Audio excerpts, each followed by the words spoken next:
My 7-year-old adopted granddaughter was left at home alone while my son and his wife took their biological son on a 15-day Caribbean cruise.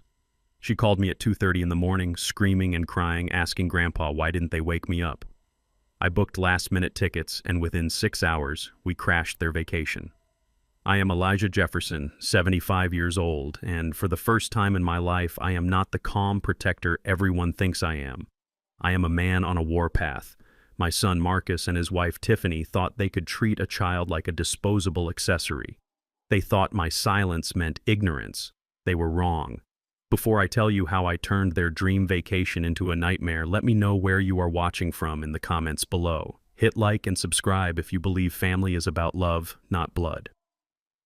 The thunder that night was shaking the foundation of my old farmhouse, but it was the ringing of the landline that truly woke me up. I keep that old phone for emergencies, but it had not rung at this hour in years, not since my wife Sarah passed. I fumbled for the receiver, my heart already hammering a frantic rhythm against my ribs. "Grandpa." The voice was small, terrified, and barely audible over the static of the storm. "Maya, is that you?" I sat up, pushing the heavy quilt aside, my joints protesting the sudden movement. "Grandpa, it is dark and the thunder is loud. I went to Mommy and Daddy's room, but they are not there. Leo is not in his room either. The car is gone. Why didn't they wake me up, Grandpa? Did I do something bad?" The blood in my veins turned to ice. Maya was 7 years old. My son Marcus and his wife Tiffany lived 40 minutes away in the upscale subdivision of Buckhead, in a house I had paid the down payment for. Maya listened to me very carefully. "Are you sure they are not in the house?" "I looked everywhere, Grandpa. The closet is empty. Mommy's big suitcases are gone. I am scared." "Stay on the phone with me, baby girl. I am coming. Do not hang up." I scrambled out of bed, my hands shaking not from age but from a rage so pure it felt like gasoline in my gut. I threw on my trousers and a heavy coat, grabbing my keys and the tire iron I kept by the back door, though I did not know yet why I grabbed it. I ran out into the deluge. The rain was coming down in sheets, turning my dirt driveway into a mud slick. My old Ford pickup roared to life, and I peeled out onto the main road, ignoring the speed limit. The windshield wipers slapped back and forth frantically, fighting a losing battle against the storm. "Grandpa, are you there?" Maya's voice whimpered through the car's Bluetooth. "I am here, Maya. I am driving fast. You just keep talking to me. Tell me where you are right now." "I am in the kitchen pantry. I have Mr. Bear." But the lights went out. "Keep hugging Mr. Bear, honey. I will be there in 20 minutes. I pressed the accelerator harder. The truck hydroplaned slightly on a curve, and I corrected it with the muscle memory of a man who spent 40 years in logistics managing fleets of trucks across the country. My mind raced faster than the engine. Marcus had told me 2 days ago they were just having a quiet week at home. He said work was slow. He said Tiffany was stressed. He asked for $10,000 to fix a crack in the foundation. I gave it to him because that is what fathers do. I gripped the steering wheel until my knuckles turned ash gray. He took the money. He took his wife, he took his biological son Leo, and he left Maya. The fury blinded me more than the rain. Maya was adopted 3 years ago. Tiffany had made a big show of it on social media, posting photos of her new forever family, gaining thousands of likes and followers. But off camera, I had seen the way she looked at Maya, like a prop, like a burden. Leo got the new tablets, Maya got the hand-me-downs, Leo got the tutors, Maya got the chores. But this was not just neglect, this was criminal. I skidded into their neighborhood, tearing past the manicured lawns and gated driveways. I pulled up to their house. It was completely dark, a tomb in the middle of the storm. I jumped out of the truck, ignoring the rain soaking me to the bone instantly. I ran to the front door and punched in the code Marcus had given me years ago. Error. I tried again. Error. They had changed the code. They locked her in and locked me out. "Maya," I shouted, pounding on the solid oak door. "Maya, I am here." I could not hear her over the thunder. I ran around the back to the patio doors. Locked. I tried the kitchen window. Locked. I looked through the glass and saw nothing but shadows. Panic began to rise in my chest. A 75-year-old heart is not meant for this kind of stress, but adrenaline is a powerful drug. I remembered the tire iron in my hand. I did not hesitate. I did not think about property damage. I swung the iron with all the strength of a man who used to load cargo ships by hand. The sound of shattering glass was swallowed by a clap of thunder. The security alarm started blaring, a piercing shriek that cut through the night. I cleared the jagged shards from the frame and climbed through my boots, crunching on the glass. "Maya," I bellowed, my voice booming over the alarm. I ran to the kitchen. Empty. The pantry door was closed. I ripped it open. There, huddled in the corner between bags of rice and canned goods, was a tiny figure in pink pajamas clutching a ragged teddy bear. She was shaking so hard her teeth were chattering. "Oh, Grandpa!" She launched herself into my arms. I caught her falling to my knees on the cold tile floor. She was burning up. Her skin was hot and dry against my wet coat. "I got you, baby. I got you." I rocked her, feeling her small heart beating like a trapped bird against my chest. I carried her out of the pantry. The alarm was still screaming. I walked to the keypad on the wall and smashed it with the tire iron until the noise died. The silence that followed was heavy. I looked around the kitchen. It was spotless. Too spotless. There were no dishes in the sink, no sign of life. Except for one thing. On the granite island, illuminated by a flash of lightning, was a single sheet of paper. I walked over, still holding Maya tight. She buried her face in my neck, sobbing quietly. I picked up the note. It was written in Tiffany's looping calligraphic handwriting, the kind she used for her thank you notes and social media captions. "Maya, Mommy, and Daddy and Leo have to go on a very important business trip for work. It was a big emergency and we could not wake you up. There are crackers in the pantry and juice boxes in the fridge. Do not open the door for anyone. The cameras are on so we can see you. Be a good girl. We will be back in a few days. Love, Mommy." I stared at the note. Business trip. Emergency. My eyes scanned the counter. Next to the note was a crumpled ball of paper that had missed the trash can. I smoothed it out with my free hand. It was a receipt printed yesterday. Royal Caribbean Cruise Line. Guest names: Marcus Jefferson, Tiffany. Jefferson, Leo Jefferson. Room type family suite. Total cost $10,500. Date of departure today. They had not gone on a business trip. They were on a luxury cruise. They had taken my $10,000, the money for the foundation repair, and used it to sail away to paradise while leaving a 7-year-old sick child alone in a house during a storm. I looked down at Maya. She was wheezing slightly, her fever radiating through her pajamas. They left her to die.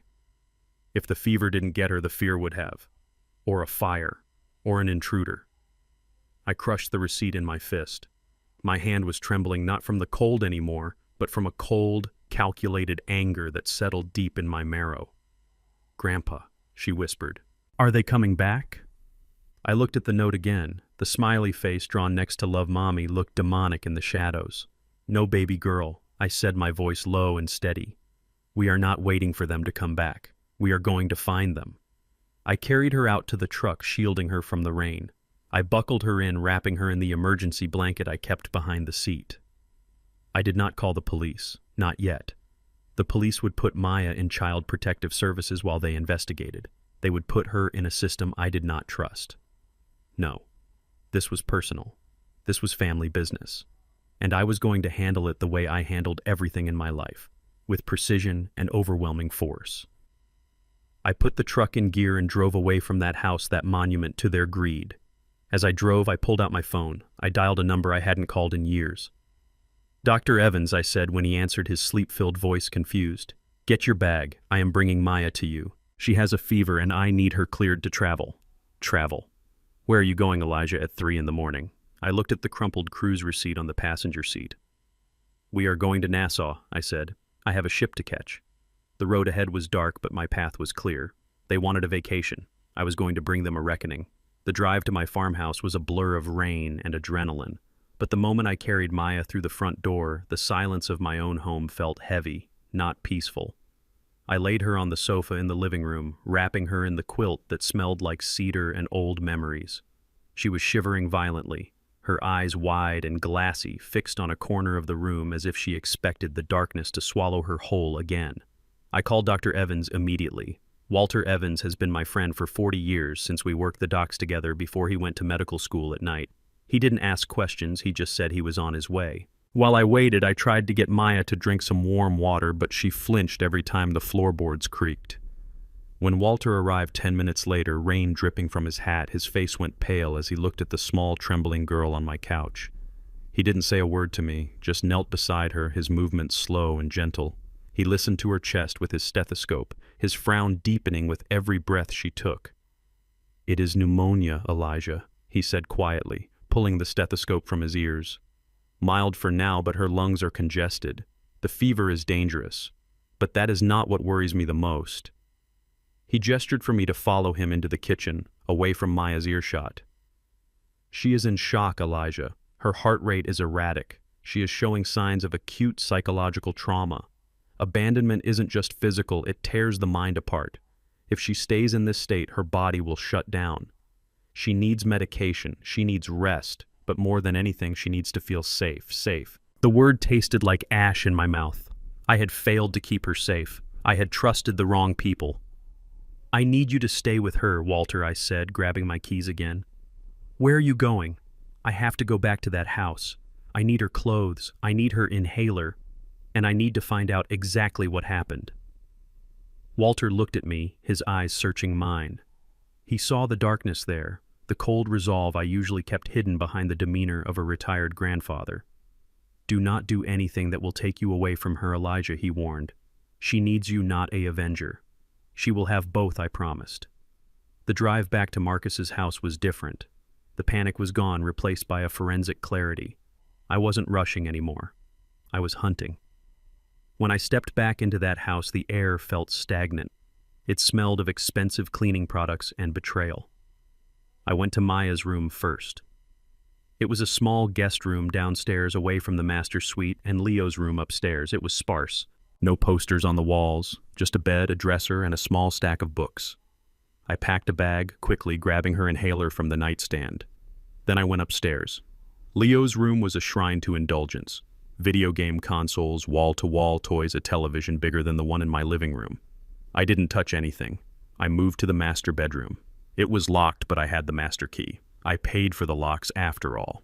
Inside, it was a mess of rejected outfits and discarded packing materials. It looked like a tornado of vanity had swept through. I wasn't looking for clothes. I was looking for the truth. I went straight to the closet where Marcus kept the server for the home security system. He thought he was clever changing the door code, but he forgot who installed the system. I was the one who wired this house. I was the one who set up the server. I had the admin override. I pulled up the monitor and logged in. My fingers flew across the keyboard, my heart thudding a slow, heavy beat. I scrolled back through the timeline. Yesterday, 1100 hours, I hit play. The grainy night vision footage flickered to life, showing the living room and the front hallway. I watched as my son Marcus dragged 2 massive Louis Vuitton suitcases toward the door. He was wearing his vacation clothes, a floral shirt that looked ridiculous on him. Tiffany followed him. She looked radiant, too radiant. She was laughing, checking her reflection in the hall mirror, applying a fresh coat of lipstick. Leo ran past them, holding a new Nintendo Switch. He was wide awake, buzzing with energy. "Shh, buddy," Marcus whispered loudly, a grin on his face. "You gotta be quiet. We don't want to wake up the house." Tiffany giggled, twirling a sun hat in her hand. "Let her sleep," she said, her voice dismissive and light. "It is better this way. Saves us the drama of explaining why she isn't coming." My fist clenched on the desk. Drama. That is what my granddaughter was to them. Drama. "But Marcus," I heard my son ask, his voice holding a shred of hesitation, just a shred. "What about food? What if she wakes up scared?" Tiffany rolled her eyes. "Oh, please, Marcus. She is 7, not 2. There are crackers in the pantry." And I left a note. "Besides, old lady Henderson next door is always nosy. She will see the lights go out and figure it out. She will keep an eye on things. She will figure it out. They didn't ask Mrs. Henderson. They didn't call her. They didn't leave a key. They just assumed a neighbor would magically divine that a 7-year-old was left alone in a locked house." I watched them walk out the door. I watched Marcus lock it from the outside. I watched him punch in the new code, ensuring that the old code, my code, wouldn't work. He didn't just leave her. He trapped her. I stopped the video. I had seen enough of the footage, but I needed more. I needed the paper trail. I needed to know how a man who begged me for money to fix a cracked foundation suddenly had the funds for Louis Vuitton and luxury cruises. I began tearing through the room. I checked the nightstand drawers. Nothing. I checked underneath the mattress. Nothing. Then I saw it.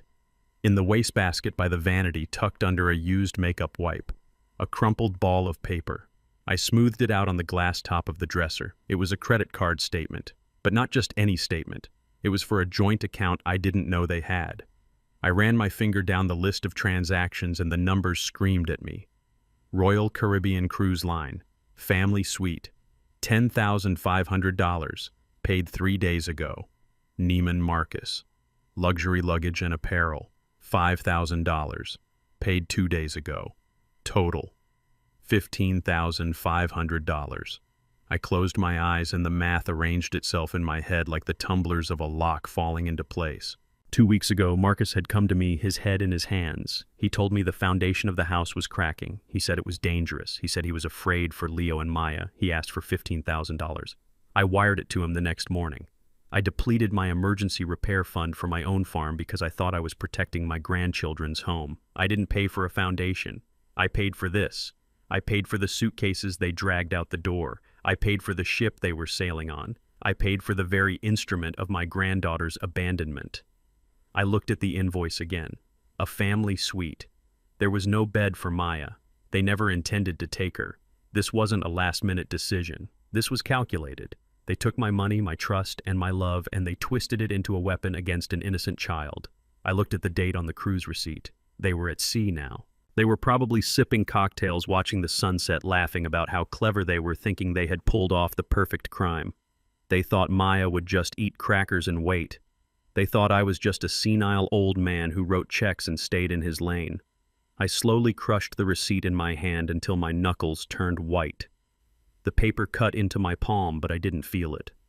I could call the police right now. I could show them the video. I could show them the receipts. They would issue a warrant. They would contact the ship. But the law is slow. The law is clinical. And the law would take Maya and put her in a room with strangers asking her questions she didn't understand while lawyers argued about custody and jurisdiction. No, this wasn't a matter for the police. Not yet. Marcus and Tiffany wanted to live a fantasy life funded by my money. They wanted to play the part of the rich, carefree couple. I decided then and there that I was going to give them exactly what they wanted. I was going to bring the reality of their choices to their doorstep. Or rather, to their deck chair. I pocketed the receipts. I pulled the hard drive from the security system and slipped it into my pocket. I walked out of that master bedroom and I didn't close the door. I left the house exactly as it was. Broken glass on the floor. Alarm smashed. Pantry open. Let them wonder.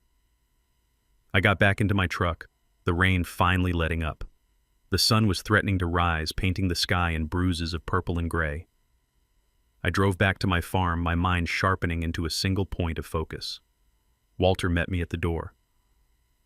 "She is sleeping," he whispered. "Her breathing is better. Did you find what you needed?" I looked at my old friend, and I knew my eyes looked different. I felt older and yet stronger than I had in 20 years. I found everything, Walter. "What are you going to do, Elijah?" I walked past him to the landline on the wall. I picked up the receiver and dialed a number I knew by heart, a number that belonged to a man who owed me a favor from a lifetime ago, a man who ran the charter flights out of the private airfield south of the city. "I am going to take a trip, Walter." I said, my voice flat and hard. "Pack your bag, doctor. You are coming too. I need someone to watch Maya while I handle my business." "Handle your business?" Walter asked. "What does that mean?" "It means," I said, staring at the crumpled receipt in my hand, "it means I am going to foreclose on my son." The silence in the farmhouse was broken by a sound that hurt worse than the breaking glass of my son's kitchen window. It was Maya. She was sitting up on the sofa, the quilt pooling around her waist, her small hands gripping a mug of warm broth Walter had prepared. Her eyes, usually bright with the innocence of 7 years, were dark and hollowed out by a feverish exhaustion.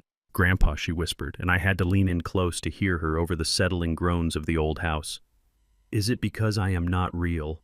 I froze. Walter stopped wiping his glasses in the corner. "What do you mean, baby girl?" I asked, sitting on the edge of the coffee table, my knees cracking. "Mommy told her friend on the phone that having me was good for her brand, but sometimes it was hard because I am not her real daughter. Is that why they left me? Because I am not real like Leo?" The air left the room. It felt as if a giant hand had reached into my chest and squeezed my heart until it stopped beating. This was the poison. This was the rot I had sensed beneath Tiffany's curated smiles and Marcus's weak excuses, but I never thought they would say it. I never thought they would let a child feel it. They made her feel like a prop, an accessory that could be put back on the shelf when vacation time came. I reached out and took her hands in mine. My hands were rough calloused from years of working the soil on this farm, but before that they were calloused from gripping the steering wheels of rigs, and before that from signing contracts that moved millions of dollars of freight across the Atlantic. "You listen to me, Maya," I said, my voice trembling with a ferocity I struggled to contain. "You are the most real thing in this family. You are my granddaughter. Blood makes you related, but loyalty makes you family, and they do not have a drop of loyalty in their veins." She looked at me, searching for the lie, but she found only the hard iron truth of a grandfather who had reached his breaking point. "Go back to sleep, baby girl," I said, smoothing her hair. "When you wake up, things are going to be different." She closed her eyes, the medicine Walter gave her finally pulling her under. I stood up and looked at Walter. He was staring at the floor, shaking his head. "They broke her, Elijah," he said softly. "They didn't break her," I replied, walking toward my bedroom. "They just woke me up." I walked into my bedroom and locked the door. For the last 15 years since I retired, I have played the part. I wore the flannel shirts, I drove the beat-up Ford. I fixed my own fences and grew my own vegetables. I let Marcus believe I was just a pensioner living off Social Security and a small nest egg. I let him believe his inheritance would be the land and the house. I did it because I wanted him to be a man. I wanted him to build his own empire, not just live in the shadow of mine.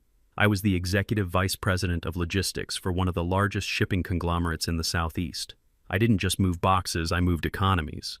I retired because I was tired of the Shark Tank, but I never forgot how to swim. I walked to the large oil painting of Sarah that hung on the far wall. I swung it open. Behind it was a wall safe. I spun the dial, left, right, left. The tumblers clicked with a satisfying heavy thud. Inside was a life Marcus knew nothing about. Stacks of bonds, deeds to properties I had quietly acquired over the decades, and a small velvet box. I opened the box. Inside sat a card. It wasn't plastic. It was made of anodized titanium. The American Express Centurion card. The black card. Invitation only. No limit. I ran my thumb over the raised letters of my name. Elijah Jefferson. I hadn't used it in 5 years. I kept it for emergencies. This was an emergency. I slipped the card into my pocket. Then I turned to the closet. I pushed aside the denim overalls and the rain jackets. Way in the back, covered in a garment bag that hadn't seen the light of day since Sarah's funeral, was my armor.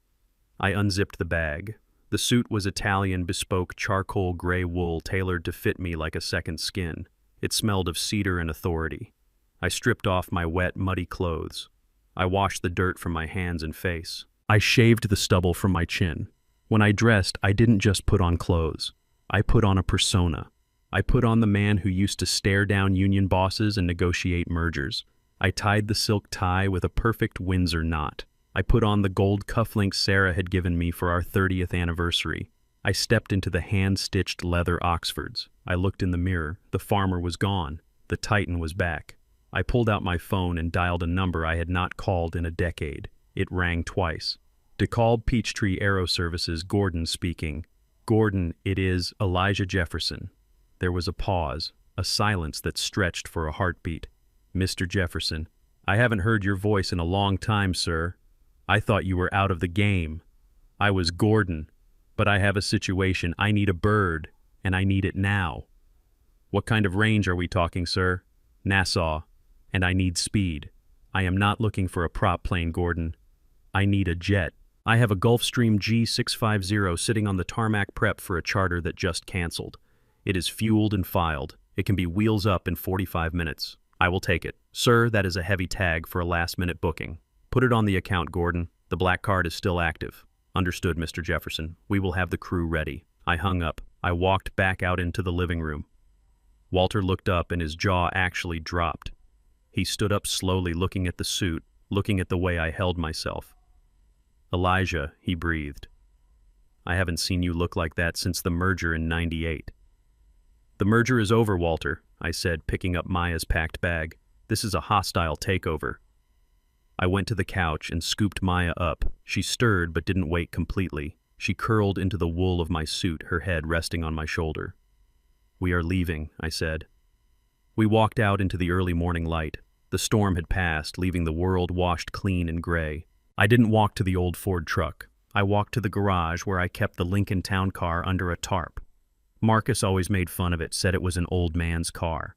He didn't know it was bulletproof. He didn't know it had a V8 engine that could outrun his leased BMW. I put Maya in the back seat. Walter got in the front. "Where are we going, Elijah?" Walter asked as I backed out of the driveway, the gravel crunching under the tires. "We are going to the private airfield. We are flying to Nassau. Flying, Elijah, that costs a fortune." I looked at him, and for the first time I let the mask slip completely. "Marcus thinks I am a poor old man, Walter. He thinks he stole my retirement fund to go on a boat ride. He thinks he won." I merged onto the highway, the Lincoln purring like a panther. He forgot who taught him how to count. He forgot that before I was a farmer, I was the man who signed the checks. Maya stirred in the back seat. She opened her eyes, blinking at the leather interior in the back of my suit. "Grandpa," she asked sleepily, "you look fancy. Where are we going?" I looked at her in the rearview mirror. "We are going to get justice, baby girl. Go back to sleep. When you wake up, we will be in the sky." I pressed the accelerator. The sleeping giant was awake, and he was coming for his son. The Gulfstream touched down on the tarmac at Lynden Pindling International Airport with a force that rattled the ice in my glass of water, but I did not spill a drop. I watched through the oval window as the heat waves danced off the asphalt. Nassau. The playground of the wealthy, the escape for the weary, and the current location of my son and his stolen vacation. We had beaten the ship. My pilot Gordon had pushed the engines to their limit, cutting through the airspace like a knife. The Royal Caribbean vessel carrying Marcus and Tiffany was just now beginning its slow, lumbering docking procedure at the cruise terminal miles away. We had time, but not much. I unbuckled Maya. She looked small in the oversized leather seat, clutching her teddy bear and the new coloring book Walter had bought her at the airfield store. Her fever had broken thanks to the antibiotics, but her eyes were still wide, scanning the unfamiliar world with the wariness of a child who had learned that safety was an illusion. "Come on, baby girl," I said, extending my hand. "Time to go." Walter grabbed our bags. He looked out the window at the palm trees swaying in the wind. "Do you have a plan for getting on that boat, Elijah?" he asked. "You cannot just walk onto a cruise ship like it is a bus. Post 9/11 maritime security is tighter than a drum." I adjusted my cufflinks. "I helped write the protocols, Walter. Now let us go see if they still follow them." The ride to the port was silent. I sat in the back of the hired town car, watching the colorful streets of Nassau blur by. My mind was not on the scenery, it was on the logistics. I was calculating angles, leveraging probabilities. I was back in the boardroom, back in the days when I could shut down a shipping lane with a phone call. When we arrived at the cruise terminal, it was a chaotic sea of humanity. Taxis, buses, and bewildered tourists swarming like ants. The ship was looming in the berth, a massive white city on the water. It was impressive to some, but to me it was just a floating hotel for people running away from their lives. I marched us past the lines of people waiting to check in for the next leg, past the vendors hawking straw hats and cheap rum.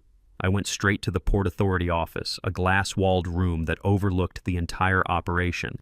A young security officer stepped in front of me. He was broad-chested, wearing a uniform that was too tight, and an expression that said he enjoyed telling people no.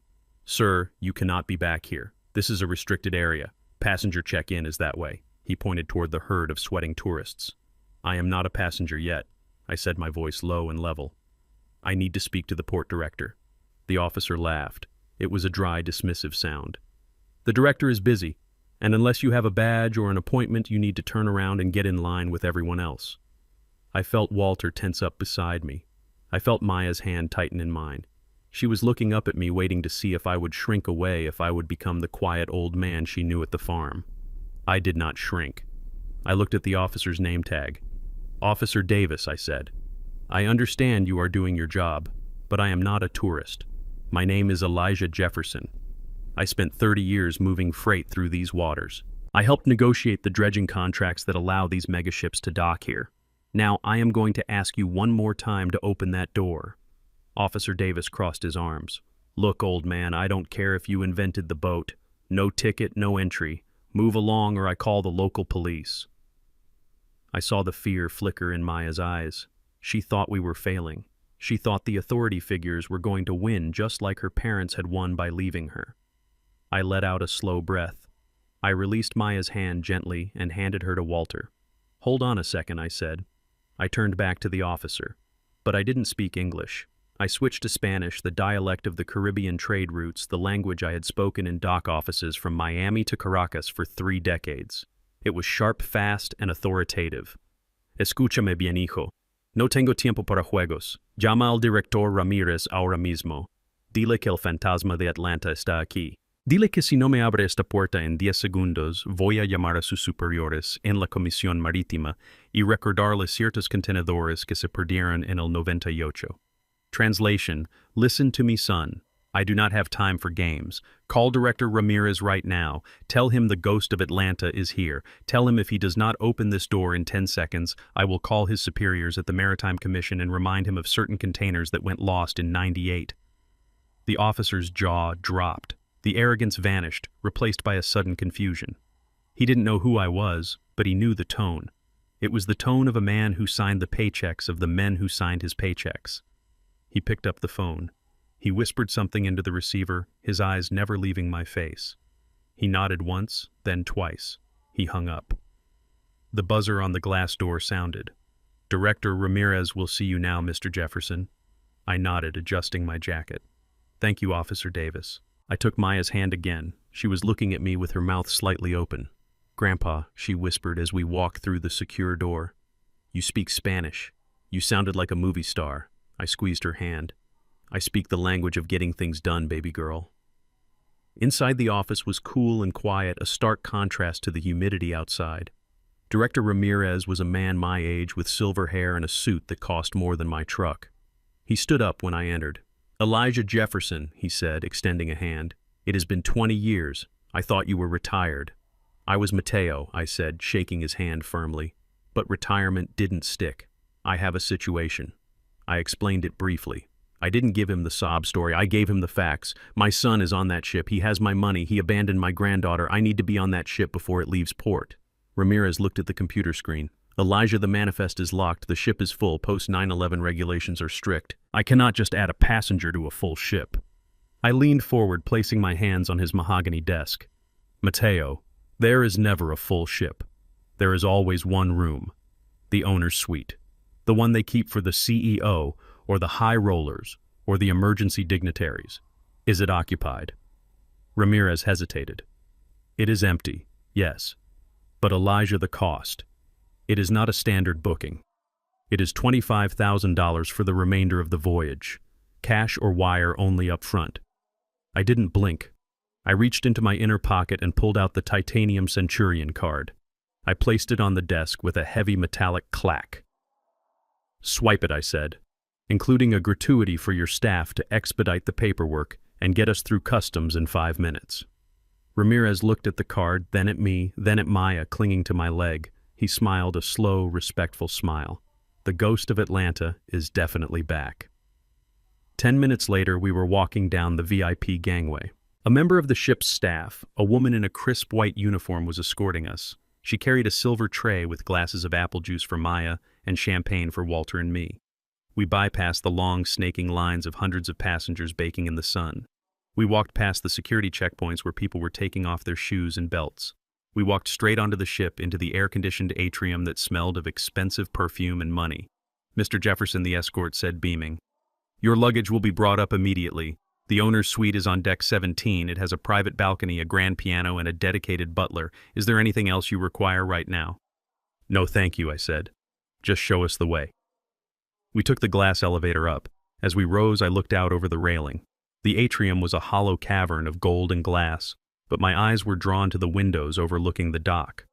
We stepped out onto the private deck reserved for the suite guests. It was high above the rest of the ship. From here, we could see everything. "Come here, Maya," I said, lifting her up so she could see over the railing. "Look down there." I pointed toward the main gangway far below us. It was crowded, hot, and chaotic. "Do you see them?" I asked. Maya squinted against the glare. Then she gasped. There was Marcus. He was wearing his ridiculous floral shirt, dragging those two heavy Louis Vuitton suitcases, struggling to keep them upright. He was sweating, wiping his forehead with the back of his hand. Tiffany was next to him, fanning herself with a pamphlet, looking miserable and annoyed, yelling something at Leo, who was crying and tugging on her arm. They were stuck in the general boarding line, sandwiched between a large family with screaming toddlers and a group of college students already drunk on cheap beer. "They look hot," Maya said quietly. "They are hot," I said, "and they are about to get a lot hotter." I watched my son. I watched the man who stole from me. I watched the woman who locked my granddaughter in a pantry. They looked small from up here. They looked insignificant. They thought they were entering a world of luxury. They didn't know they were walking into a trap. I took a sip of the champagne. It was cold and crisp. "Let's go inside," I said to Maya, setting her down. "We have to get unpacked. We have a dinner to attend tonight." Maya looked up at me, her eyes filled with a new kind of light. It wasn't just safety anymore. It was awe. "Are we going to see them, Grandpa?" "Oh yes, baby girl," I said, opening the door to our suite. "But they are not going to be happy to see us." I walked into the room, the door clicking shut behind us, sealing us in our fortress of vengeance. The game had officially begun. The owner's suite on deck 17 was larger than the entire first floor of my farmhouse. It was 1,400 square feet of marble mahogany and floor-to-ceiling glass. There was a baby grand piano in the corner that probably cost more than Marcus's car, and a private hot tub on the balcony that overlooked the endless blue of the Atlantic.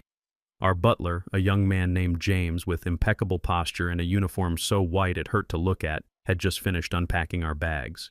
He placed a tray of fresh fruit and sparkling water on the coffee table and vanished into the background as if he were made of air. I stood by the window looking down. Somewhere 10 decks below us, in the bowels of the ship, my son Marcus and his wife were likely squeezing themselves into a family interior stateroom. I knew the layout: no window, 200 square feet, a bunk bed for Leo that pulled out from the wall. They were probably tripping over their Louis Vuitton suitcases right now, sweating in the humidity, trying to figure out how to look rich while living in a closet. It was petty of me to enjoy that thought. But I am an old man, and I have earned the right to be petty, especially when it comes to people who hurt children. "Come here, Maya," I said, turning away from the window. Maya was sitting on the velvet sofa, swinging her legs. She looked small in this room, surrounded by opulence she couldn't quite comprehend. She was wearing a sundress Walter had bought her at the boutique on the promenade deck. It was yellow, bright as a dandelion.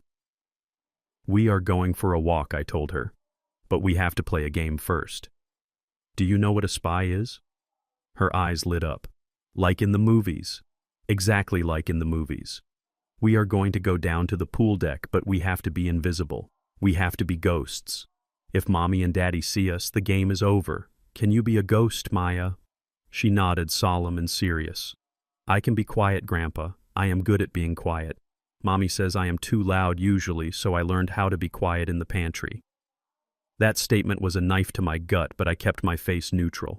I reached into the shopping bag and pulled out a wide-brimmed straw hat and a pair of oversized sunglasses with pink frames. "Put these on," I said. I donned my own disguise, a Panama hat pulled low and a pair of aviators. I swapped my suit jacket for a linen shirt left untucked. To anyone passing by, I was just another wealthy retiree taking his granddaughter for a stroll. We took the private elevator down, bypassing the crowded lobbies. The doors opened on deck 11, and the wall of noise hit us instantly. It was a sensory assault. Reggae music blaring from massive speakers, the smell of chlorine and sunscreen and frying burgers, thousands of people packed onto lounge chairs like sardines. It was the kind of chaotic manufactured joy that people pay thousands of dollars for. I held Maya's hand tight. Her palm was sweating. "Stay close to me," I whispered. "Remember, we are ghosts." We wove through the crowd. I scanned the area with the eyes of a hawk. It didn't take long to find them. Tiffany was not the type of woman who blended in. She demanded attention. There by the main pool near the statue of a giant dolphin. She was wearing a neon pink bikini and a sheer cover-up that cost more than a week's worth of groceries. She had a ring light set up on a portable tripod. Marcus was sitting on a lounge chair looking miserable. He was holding a drink with a little umbrella in it, staring at his phone, ignoring everything around him. But it was Leo who drew my eye. My biological grandson was standing in front of the ring light. He was wearing matching designer swim trunks. He looked hot, tired, and unhappy. He was holding a melting ice cream cone. "Cut," Tiffany yelled, her voice shrill enough to cut through the music. Leo, you are letting it drip. You are ruining the aesthetic. I told you to hold it up and smile. I don't want it, Mommy, Leo whined, wiping sticky vanilla residue on his chest. I want to go swimming. You will swim when I get the shot, Tiffany snapped, snatching the cone from his hand and tossing it into a nearby trash bin. Now stand up straight. Fix your hair. Marcus, get him a fresh cone. We are doing it again. Marcus didn't even look up. Get it yourself, Tiff. I am on vacation. Tiffany let out a huff of frustration that shook her entire body. She grabbed Leo by the arm and yanked him back into the frame. Smile, she hissed. Smile so Mommy can get paid. Do you want toys? Do you want video games? Then smile. Maya stopped walking. Her grip on my hand tightened until her fingernails dug into my skin. She saw them. Her breath hitched. Her small body tensed like a bowstring about to snap. Mommy, she whispered. It was a reflex. An instinct born of biology and dependency. Despite the fear, despite the pantry, despite the abandonment, that woman was the only mother she knew. Maya took a step toward them. She wanted to run. She wanted to be claimed. She wanted to run into that toxic circle and be part of the picture. I dropped to one knee right there on the hot deck. I grabbed her shoulders firmly, turning her away from the scene but keeping them in her peripheral vision. No, I said, my voice low and hard. Do not move. But Grandpa, she is right there. Maybe she came back for me. Maybe she didn't mean to leave me. I looked at my granddaughter. I saw the desperate hope in her eyes, the hope that abused children always hold on to, that somehow it was a mistake, that somehow they are loved. I had to kill that hope. It was the cruelest thing I ever had to do, but I had to kill the lie so she could survive the truth. I pulled out my smartphone. I opened the Instagram app. I followed Tiffany's account. I had created a burner profile months ago just to keep an eye on them. Look, I said, holding the screen up to Maya's face. Look at what she is doing right now. I refreshed the feed. A new photo had just been posted 3 minutes ago. It was a picture of Tiffany holding a cocktail, looking wistfully out at the ocean. She had used a filter that made the sky look bluer and her skin look flawless. I read the caption out loud to Maya, my finger tracing the words. So sad to be leaving paradise today, but my heart is heavy. Missing my sweet baby girl Maya, who is homesick with the flu. Sending you healing vibes, my angel. Mommy loves you so much. Hashtag family first. Hashtag sad mom. Hashtag vacation mode. I looked at Maya, then I pointed back at Tiffany. In real life, Tiffany was currently yelling at a waiter because her drink didn't have enough ice. She wasn't looking at the ocean. She wasn't thinking about Maya. She was checking her engagement metrics. Look at the picture, Maya, I said. And look at her. Maya looked. She looked at the phone where her mother claimed to be sad and heartbroken. Then she looked at the woman 10 yards away who was preening for a camera while her son cried. Is she sad? Maya? I asked. Maya shook her head slowly. No. Is she missing you? Maya watched as Tiffany laughed at something on her phone, completely ignoring Leo, who was sitting on the deck, picking at a scab on his knee. No, Maya whispered. Is she lying? Maya looked up at me. Her lower lip trembled. The tears welled up in her eyes behind the pink sunglasses. But these were not tears of confusion anymore. These were tears of clarity. She lied, she said. Her voice was stronger than I expected. She told everyone I am sick, but I am not sick. I was just in the closet. That is right, baby girl, I said. She lied to the world, and she lied to you. She didn't leave you because of an emergency. She left you because she wanted to take a picture without you. It was a harsh truth. It was a brutal truth, but it was the truth. Maya stared at Tiffany for a long moment. I watched the gears turning in her mind. I watched her mourning the mother she thought she had and accepting the reality of the woman who was actually there. She saw the vanity. She saw the cruelty. She saw the fakeness of it all. Tiffany turned, then scanning the crowd. Her eyes swept right over us. She looked right at me and didn't see me. She looked right at Maya and didn't recognize her own daughter in the nice dress and the sun hat. To Tiffany, we were just background noise. We were just scenery. Maya turned her back on them. She faced me. She reached up and adjusted her sunglasses, pushing them up her nose. She took a deep breath and wiped her cheek. Grandpa, she said. Yes, Maya, I don't want to go over there. They are loud, and Leo is crying. I nodded slowly, feeling a fierce pride swell in my chest. You are right. They are very loud. I held out my hand. She took it. Her grip was different now. It wasn't desperate, it was trusting. "I want ice cream," she said. I smiled. The first genuine smile I had felt in days. "We can do that," I said. "We can get the biggest ice cream on the ship." We stood up. I adjusted my Panama hat. I cast one last look at my son and his wife. They were still bickering, still posing, still trapped in their cycle of shallow validation. They had no idea that the ghosts were walking right past them. "Come on, baby girl," I said. "Let's go to the lounge. The butler said they have strawberry cheesecake flavor." Maya skipped a little as we walked away. She didn't look back. Not once. She had chosen. She had chosen the man who broke a window to save her over the woman who locked a door to leave her. And as we walked into the cool, air-conditioned sanctuary of the ship's interior, I knew that the hardest part was over. Maya knew the truth. Now I could proceed with the punishment. The ghost on the ship was done haunting. It was time to start hunting. The promenade deck of the ship was lined with boutiques that sold things nobody needed but everyone wanted to buy just to prove they could. There were shops selling $5,000 watches, diamond necklaces that cost more than a car, and right in the center, a store called Spyglass. It was a shop dedicated to high-end gadgets for the bored and wealthy. Night vision goggles, drones that could fit in your palm, and long-range listening devices marketed as nature observation tools. I walked in with Maya holding my hand. She was happily licking a strawberry cone, oblivious to the fact that her grandfather was about to arm himself for war. The clerk, a young man who looked like he spent too much time playing video games, sized me up. He saw the linen shirt, the gold watch, and the way I carried myself. He didn't see an old man. He saw a sale. "I need something discreet," I said, pointing to a display case. "Something that can pick up a conversation from 50 yards away in a crowded room. For bird watching, of course." The clerk grinned. "Of course, sir. Bird watching. You want the directional parabolic microphone. It filters out ambient noise, amplifies the target frequency, and records directly to an encrypted SD card. It looks just like a high-end camera lens." I didn't ask the price. I handed him the black card. 5 minutes later, I walked out with a device that cost $2,000. It was a frivolous toy for most people on this ship, but for me it was a subpoena. We found them at the Windjammer Marketplace.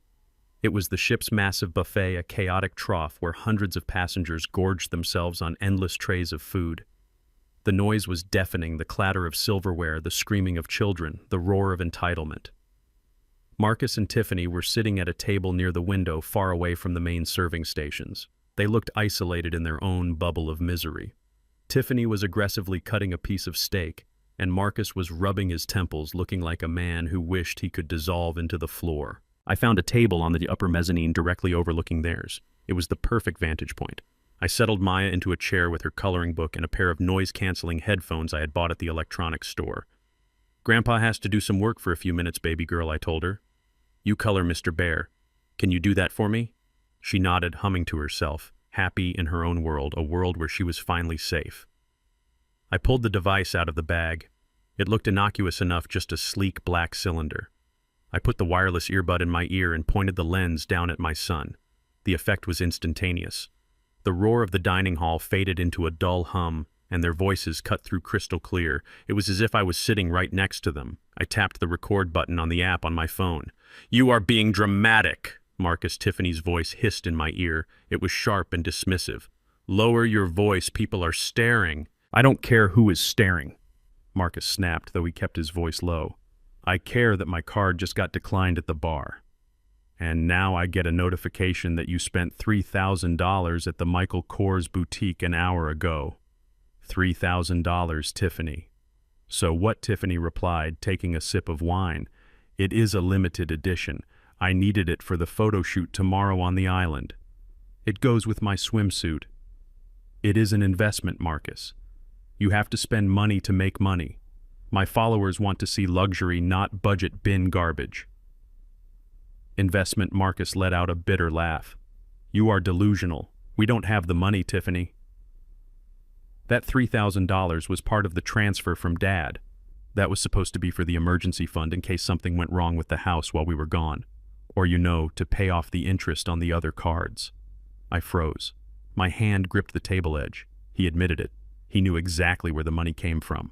He knew it was the money I had wired him for the foundation repair. "Oh, stop whining," Tiffany said, waving her fork at him. "Your dad doesn't know what he wired that money for. The old man is senile, Marcus. He writes checks and forgets about them an hour later. He is sitting on that farm rotting away. He probably thinks he paid for a new tractor." "He is not senile," Marcus muttered, but there was no defense in his voice, just resignation. "He is sharp. If he finds out—" "He won't find out," Tiffany interrupted. "Who is going to tell him?" "Maya." "Please. That kid is terrified of her own shadow. Besides, even if he does find out, what is he going to do? He is 75 years old. He has 1 foot in the grave. When he kicks the bucket, it all comes to us anyway. We are just spending our inheritance a little early. Consider it in advance." I felt a coldness spread through my chest that had nothing to do with the air conditioning. It was the chill of absolute clarity. For years, I had told myself that Marcus was just weak, that he was a good boy who had fallen under the spell of a demanding woman. I told myself he was a victim of her ambition. I made excuses for him. I paid his bills. I fixed his mistakes. But listening to him now, listening to his silence in the face of her cruelty, I realized the truth. He wasn't a victim. He was a volunteer. He sat there and let her call me senile. He sat there and let her talk about my death as a payday. He didn't defend me. He didn't defend his daughter. He was only worried about getting caught. "And what happens when the money runs out?" Marcus asked. "Because it will run out, Tiff. This trip alone cost us 15 grand. We are bleeding dry." "Then you go back to the farm and cry a little," Tiffany said, rolling her eyes. "Tell him the roof leaked. Tell him the tractor broke. Tell him you need money for Maya's braces. Use the kid. He has a soft spot for her pathetic little orphan routine. He will write another check. He always does. He is a cash cow, Marcus. Milk him." I stopped the recording. I didn't need to hear anymore. I took the earbud out of my ear. My hands were steady. My heart was slow and heavy, beating with the rhythmic thud of a judge's gavel. I looked down at them one last time. They weren't my family. They were parasites. And I had been the host, feeding them, keeping them warm, protecting them from the harshness of the world while they sharpened their teeth to bite the hand that fed them. I looked at Maya. She was coloring a picture of a house with a sun and flowers and 2 stick figures holding hands, a big one and a little one. I am done milking Marcus. I packed up the device. I touched Maya's shoulder gently. "Come on, sweetheart," I said. "Let's go back to the room. I have a phone call to make." We walked back to the owner's suite in silence. The ship felt different now. Before it was a vessel of pursuit. Now it was a courtroom. I walked out onto the private balcony. The ocean was dark and vast, stretching out to the horizon. I pulled out my cell phone. I dialed a number in Atlanta. It was late there, but I knew he would answer. Arthur Sterling was not just a lawyer. He was a shark in a 3-piece suit.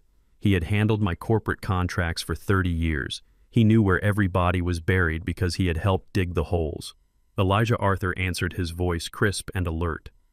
"To what do I owe the pleasure at this hour? I need you to execute the nuclear option, Arthur." There was a pause. Silence on the line. Then the sound of a pen scratching on paper. "Explain." "I am sending you an audio file," I said. "I want you to listen to it. Then I want you to draft a restraining order, a petition for emergency custody, and a forensic accounting audit of every dime I have ever given Marcus Jefferson." "Done. What else?"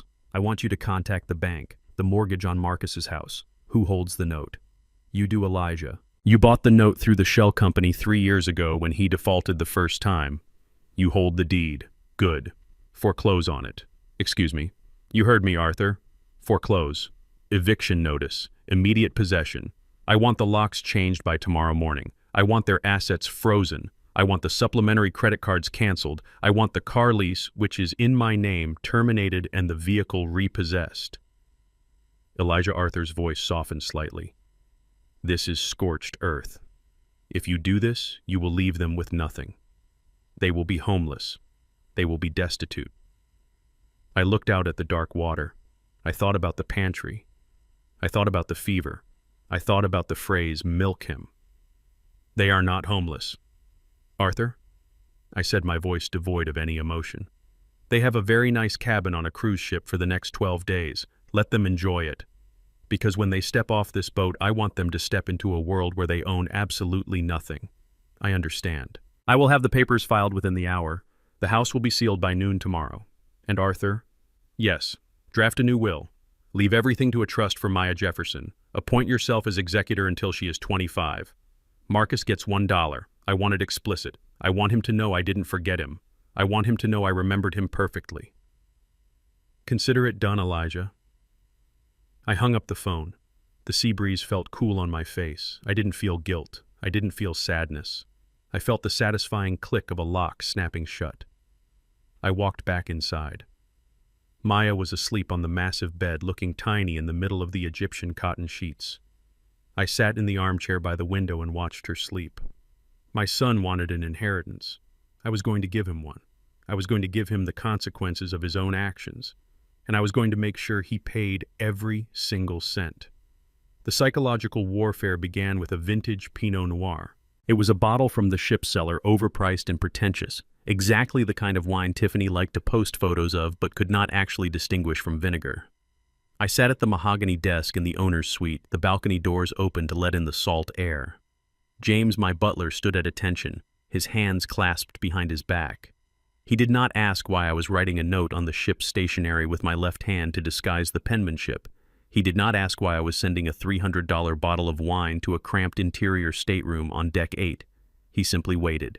I folded the heavy cream-colored paper. The message was short. Drink up. It is the last luxury you will taste. Tomorrow, the well runs dry. Signed, The Foundation. I slid the note under the ribbon on the bottleneck. James, I said, handing him the bottle. I need you to deliver this to stateroom 804.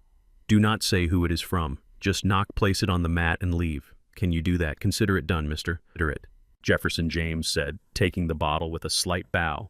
As soon as he left, I picked up the listening device. I had set it up on the balcony railing, pointing it down toward the general vicinity of their cabin, though I knew the range wouldn't penetrate the steel decks. However, I had another way in. Before I left their house, I had done one more thing. I had linked Marcus's Apple ID to my old iPad. He used the same password for everything. I could see his texts, I could see his emails, and right now I was watching the blue bubbles pop up on the screen. 10 minutes later, the text came through to Tiffany's phone. Babe, did you order wine? I smiled. They were in the room. I switched to the audio feed from the bug I had planted. I had managed to slip a second smaller transmitter, a simple tile tracker with a microphone modification I picked up at the spy shop, into the side pocket of the Louis Vuitton bag while they were distracted at the pool. It wasn't perfect, but in the quiet of their cabin it worked. I put the earbud in. Static. Then the sound of a door closing.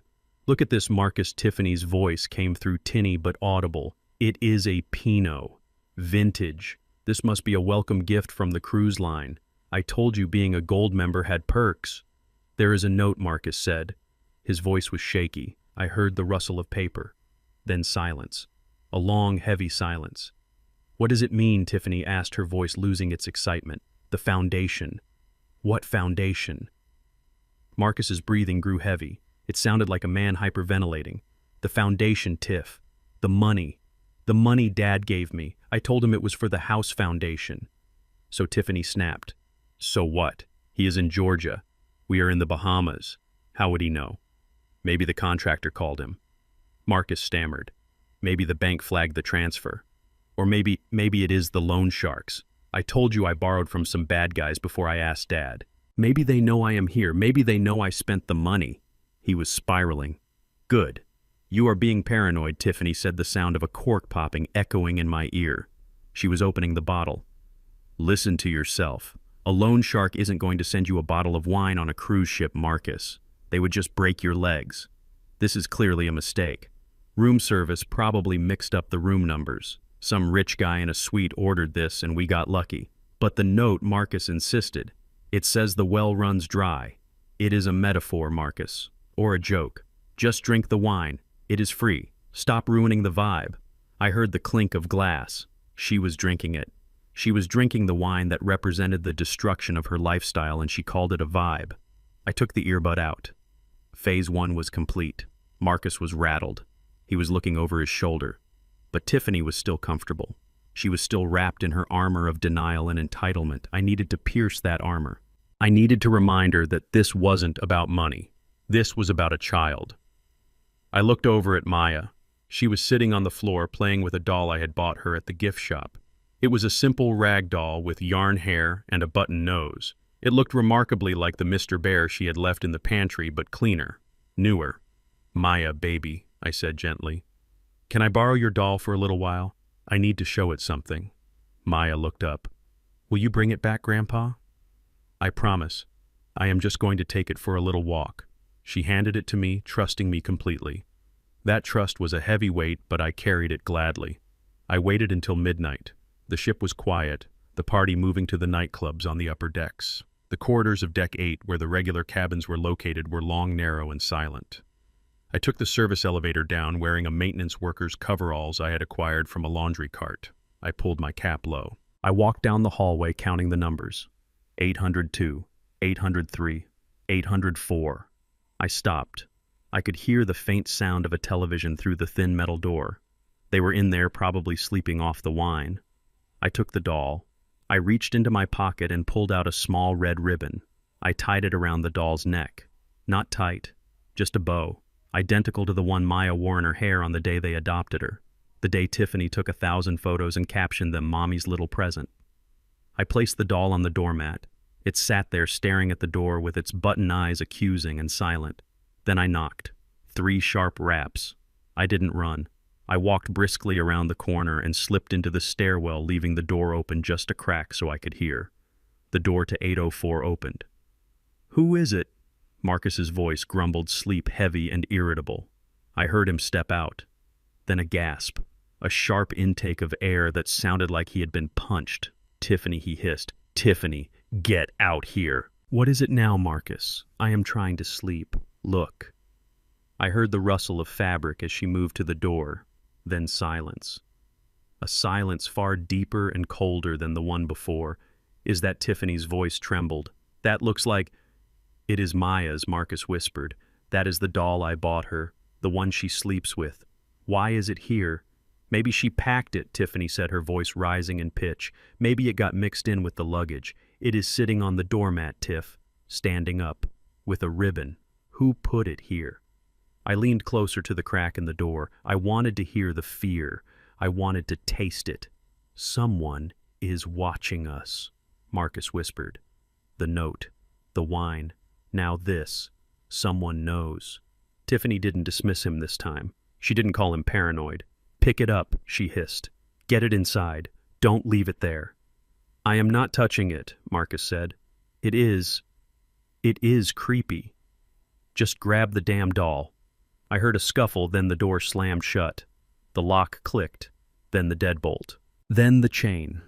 I smiled in the darkness of the stairwell. They were locked in a windowless room with a doll that reminded them of the daughter they abandoned. They were drinking wine that tasted like theft. They were starting to realize that the ocean wasn't big enough to hide them. I walked back up the stairs, stripping off the coveralls. I felt lighter. When I got back to the suite, Maya was fast asleep. I placed a new doll I had bought, a backup just in case, next to her on the pillow. I went out to the balcony and looked at the moon reflecting off the black water. Tiffany was panic-stricken. Marcus was terrified. They were turning on each other. The pressure was building. But they still had the room. They still had the food. They still had the illusion of safety. Tomorrow I would take that away too. I pulled out my phone and composed a text to Arthur Sterling, my lawyer. "Execute Phase 2, I typed. "Freeze the accounts. Send the notification to the ship's purser. I want his card to bounce when he tries to buy his morning coffee." I hit send. The game of cat and mouse was over. The trap was set. Now I just had to wait for the snap. The morning sun beat down on the deck of the Royal Caribbean ship, but inside stateroom 804 the atmosphere was cold enough to freeze water. I knew this because I had not slept. I had spent the night in the comfortable embrace of the owner's suite king-sized bed, but my mind had been 10 decks below, imagining the panic festering in that windowless box. I sat on my private balcony enjoying a breakfast of smoked salmon and freshly squeezed orange juice while Maya colored in her new book. She looked peaceful. The shadows under her eyes were fading, replaced by the resilience of youth. She didn't ask about her parents this morning. She just asked if we could go see the dolphins later. Down below, the reality I had engineered was taking hold. I checked the timestamp on my iPad. It was 9 in the morning. Marcus would be trying to check the house cameras right about now. He was a creature of habit, and his anxiety would be peaking after the incident with the doll. I imagined him sitting on the edge of that narrow bunk bed, phone in hand, tapping the app icon. I imagined the little spinning wheel of death on his screen. I had accessed the system remotely at 3 in the morning. I didn't just turn it off. I changed the admin password, the recovery email, and the two-factor authentication phone number. I locked him out of his own home digitally, just as he had locked Maya in physically.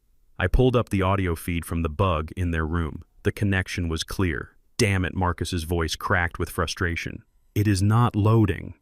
What do you mean it is not loading? Tiffany snapped. Her voice sounded ragged, like she hadn't slept either. Refresh it. Use the ship's Wi-Fi. We paid $40 for the internet package. Marcus, make it work. I am trying, Tiff. It keeps saying authentication failed. It says the password was changed 3 hours ago. Changed. Tiffany's voice rose an octave. By who? Who is at the house, Marcus? Is it a burglar? Is it the police? I don't know, Marcus yelled back, and then I heard the sound of a phone being thrown against a mattress. I don't know, okay. Maybe it is a glitch. Maybe the power went out. A power outage doesn't change a password, you idiot, Tiffany screamed. Someone is in the house. Someone knows we are gone. Oh my God, my jewelry is in the safe. My designer bags are in the closet. If we get robbed, insurance won't cover it because we didn't set the alarm correctly. It was telling that her first thought was her jewelry, not her daughter. Not once did she say, oh my God, Maya is alone with a stranger. She worried about her handbags. Call the neighbor, she ordered. Call Mrs. Henderson. Ask her to look through the window. I smiled. Mrs. Henderson. Betty Henderson was 72 years old, a retired school librarian who lived next door to Marcus. She had seen Tiffany ignore Maya for 3 years. She had seen Maya playing alone in the yard while Tiffany took selfies with Leo. Betty Henderson despised my daughter-in-law with a polite southern intensity that was terrifying to behold. When I had called her from the plane yesterday and told her what happened, she didn't gasp. She didn't ask questions. She just said, "Tell me what you need me to do, Elijah." Now she was about to deliver the performance of a lifetime. I heard Marcus dialing. The call went to speakerphone. Hello, Mrs. Henderson's voice came through shaky and frail, perfect for the role. Mrs. Henderson, it is Marcus. Marcus Jefferson from next door. Oh, Marcus, I thought you were on a business trip. Is everything all right? Yes, everything is fine. Marcus lied, his voice tight. Listen, we are having some trouble with our security system. It went offline. We just wanted to check if you could look over at the house. Do you see anything strange? Are the lights on? There was a long pause.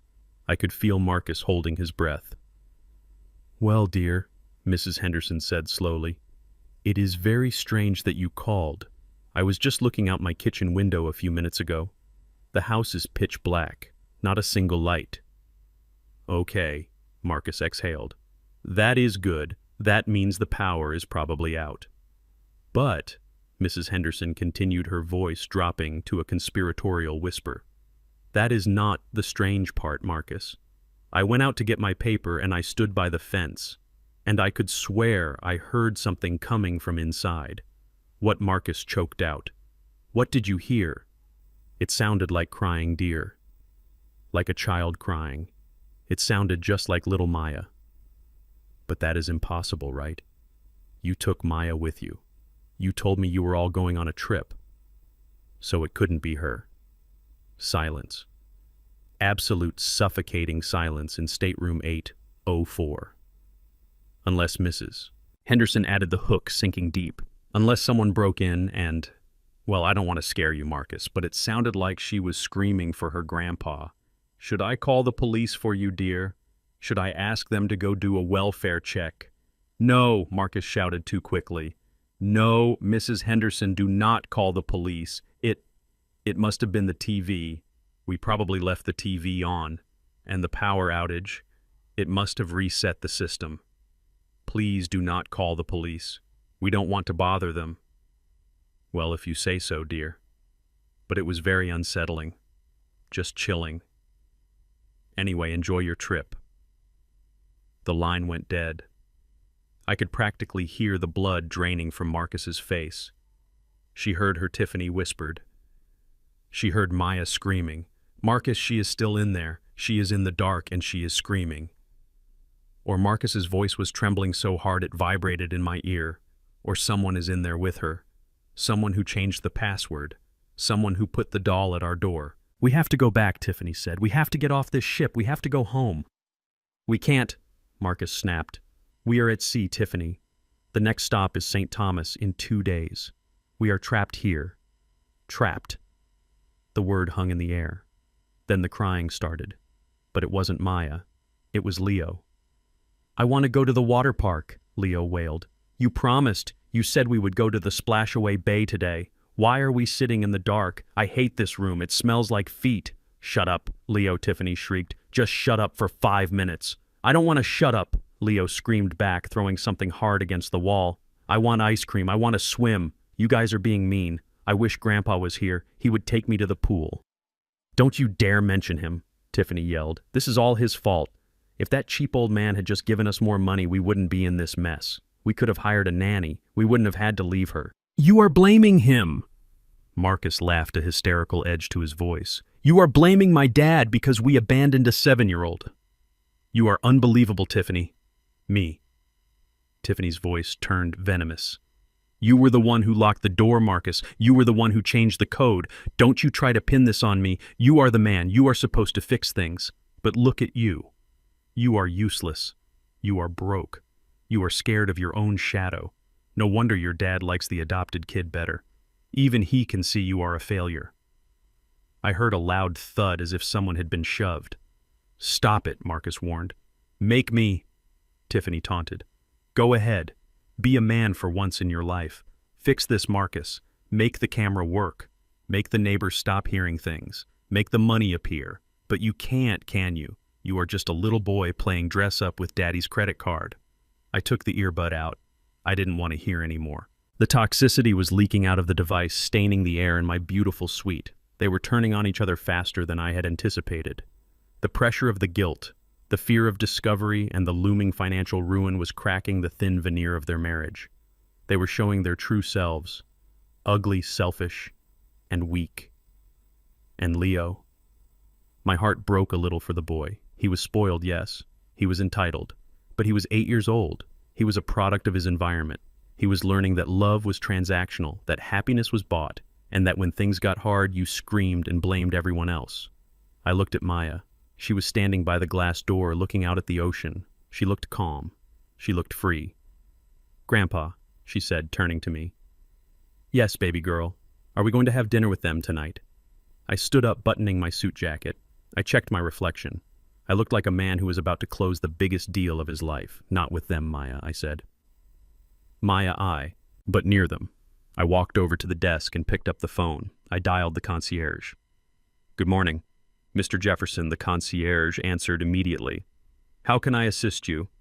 I need a reservation for tonight, I said. The chef's table. The chef's table, sir. That is the most exclusive dining experience on the ship. It is fully booked for the entire voyage. I am aware, I said. But I happen to know that the table reserved for the captain's special guests is often held until noon. I would like that table. Center of the room, 7 o'clock. Let me check with the maitre d'. One moment, please. I waited, humming a low tune. Mr. Jefferson, the concierge, returned, his voice breathless. We have cleared the table for you. It will be an honor to host you. Thank you. And one more thing. Yes, sir. I believe my son Marcus Jefferson is dining in the main hall tonight. I would like you to arrange a slight change in his seating. Put him at the table directly adjacent to the glass partition that separates the main dining room from the chef's table. I want him to have a view. I understand, sir. It will be arranged. I hung up. The chef's table was a glass-enclosed sanctuary of gastronomy located right in the middle of the main dining room. It was designed so that the people eating there could be seen by everyone else, but not touched. It was a fishbowl of opulence. Marcus and Tiffany would be sitting inches away, separated by a pane of glass. They would be eating the standard banquet food, trying to keep up appearances while their world crumbled. And on the other side of the glass, eating truffle risotto and drinking vintage champagne, they would see us. They would see the father they betrayed. They would see the daughter they abandoned. They would see us happy. They would see us rich. And they would see that they could not reach us. I walked over to Maya and held out my hand. Come on, Maya, I said. We need to go shopping. Shopping, Grandpa. Again. Yes, I said, smiling. You need a dress for dinner, something that sparkles, something that says you are the most important person in the room, because tonight, baby girl, we are not just going to dinner, we are going to make a statement. And when they see us, when they realize that the ghosts haunting them are flesh and blood, the panic they are feeling right now will seem like a pleasant dream compared to the nightmare of facing me. Let's go. The giant is fully awake now, and he is hungry. The dress was midnight blue silk covered in sequins that caught the light like 1,000 trapped stars. It was a custom piece from the ship's most exclusive boutique, the kind of garment that wasn't just sewn but engineered to make a little girl feel like a queen. When Maya stepped out of the dressing room in the owner's suite and twirled looking at herself in the floor-to-ceiling mirror, I saw the last remnants of the frightened child in the pantry vanish. She stood taller. She didn't look like a victim of abandonment anymore. She looked like a Jefferson. I adjusted my own bow tie in the mirror. The tuxedo was vintage, bespoke, tailored for me in London 30 years ago. It still fit perfectly. It was armor made of wool and silk. I placed a fresh white pocket square in my breast pocket and fastened the platinum cufflinks. I looked at the man in the glass. The farmer was gone. The grandfather was gone. Standing there was the man who used to make union bosses sweat and competitors fold. "Ready, baby girl?" I asked, holding out my arm. Maya took it, her small hand vanishing in the crook of my elbow. She looked up at me, her eyes shining. "I am ready, Grandpa. Do I look okay?" "You look dangerous," I said, winking.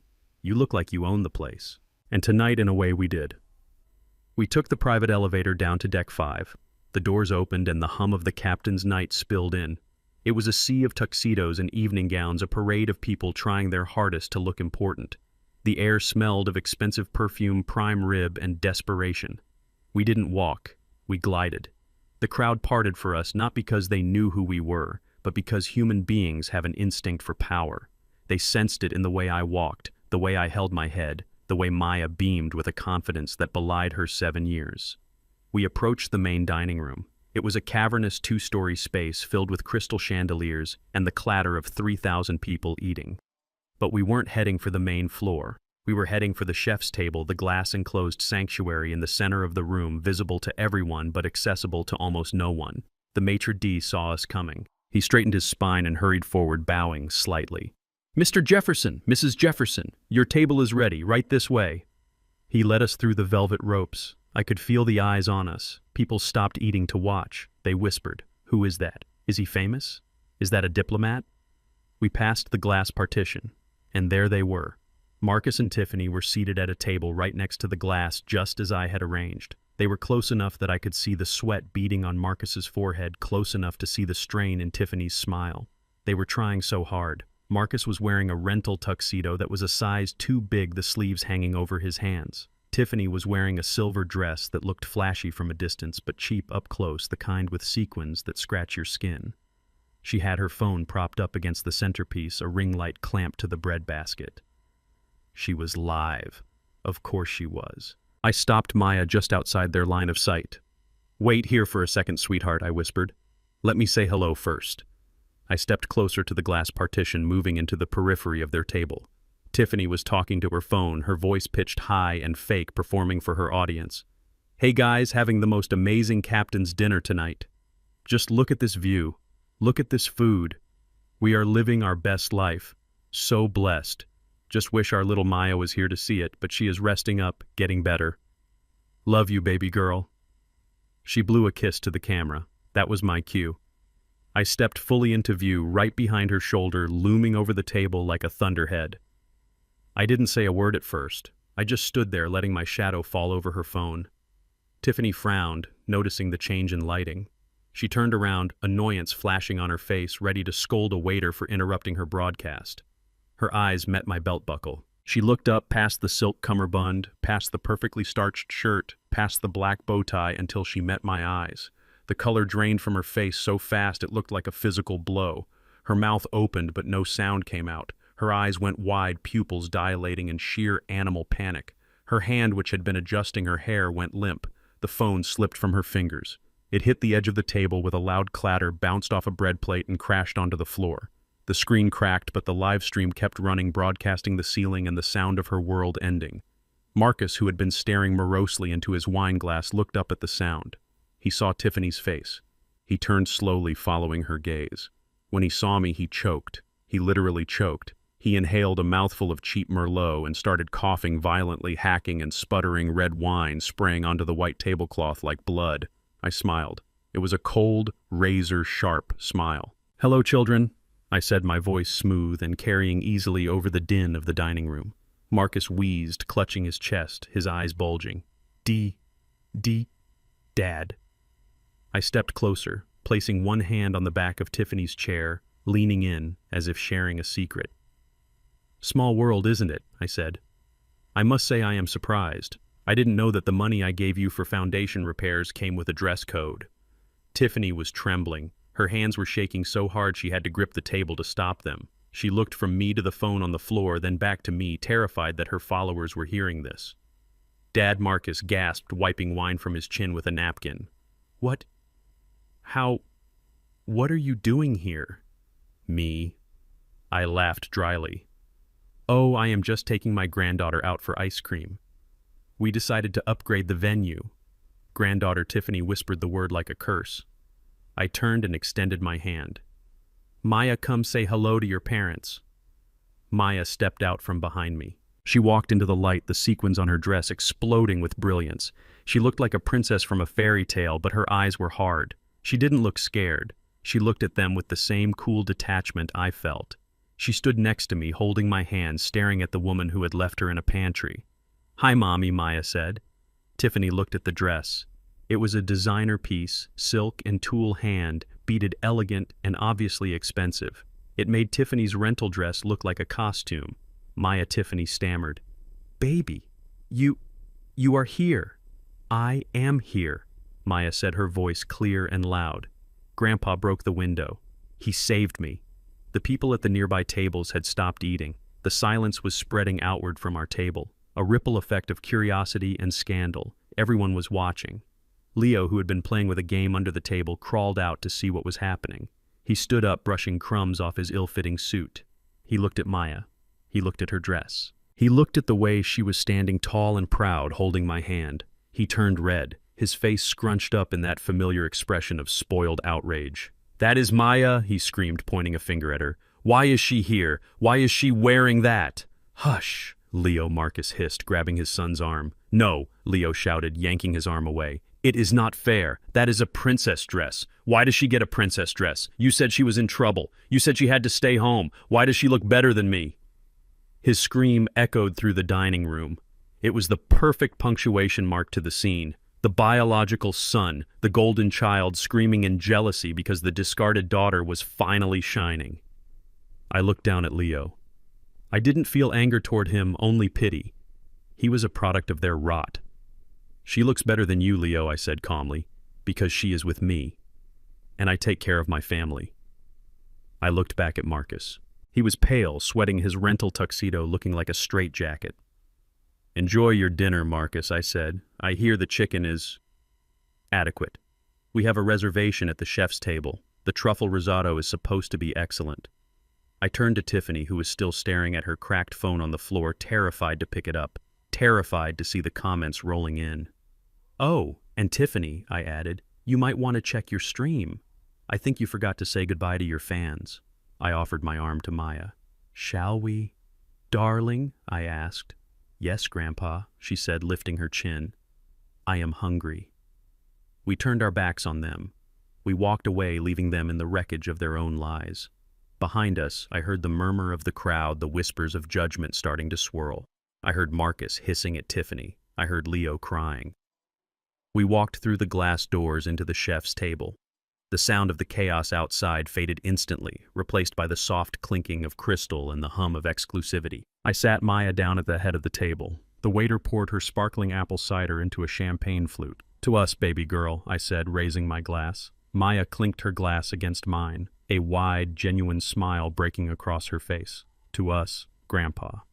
I looked through the glass partition one last time. Marcus was holding his head in his hands. Tiffany was frantically typing on her phone, probably trying to delete the video that was already being screen recorded and shared by thousands. They were trapped in a fishbowl of their own making, exposed for the world to see. And I was just getting started. The dinner was just the appetizer. The main course was going to be their total financial eviction, and I had a very big appetite. I watched from the other side of the glass partition as Tiffany scrambled for her phone. The device was lying face up on the carpet, the screen spiderwebbed with cracks, but the light was still on. The live stream was still running. I could see the comments scrolling up the screen, a blur of confusion and shock from her followers who had just heard me expose their entire charade. Tiffany snatched the phone up her hands, trembling so violently that the image on the screen must have been shaking like an earthquake. She looked at the camera, then she looked at me, then she looked at Maya, sitting like a queen at the head of the chef's table. I saw the gears turning in her mind.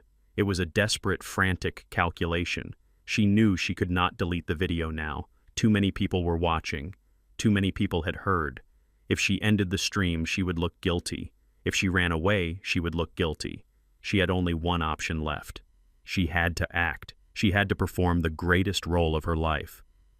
She wiped the panic from her face, replacing it with a mask of tearful, overjoyed surprise. It was grotesque to watch. She smoothed her cheap silver dress, fixed her hair in one swift motion, and turned the camera back to herself.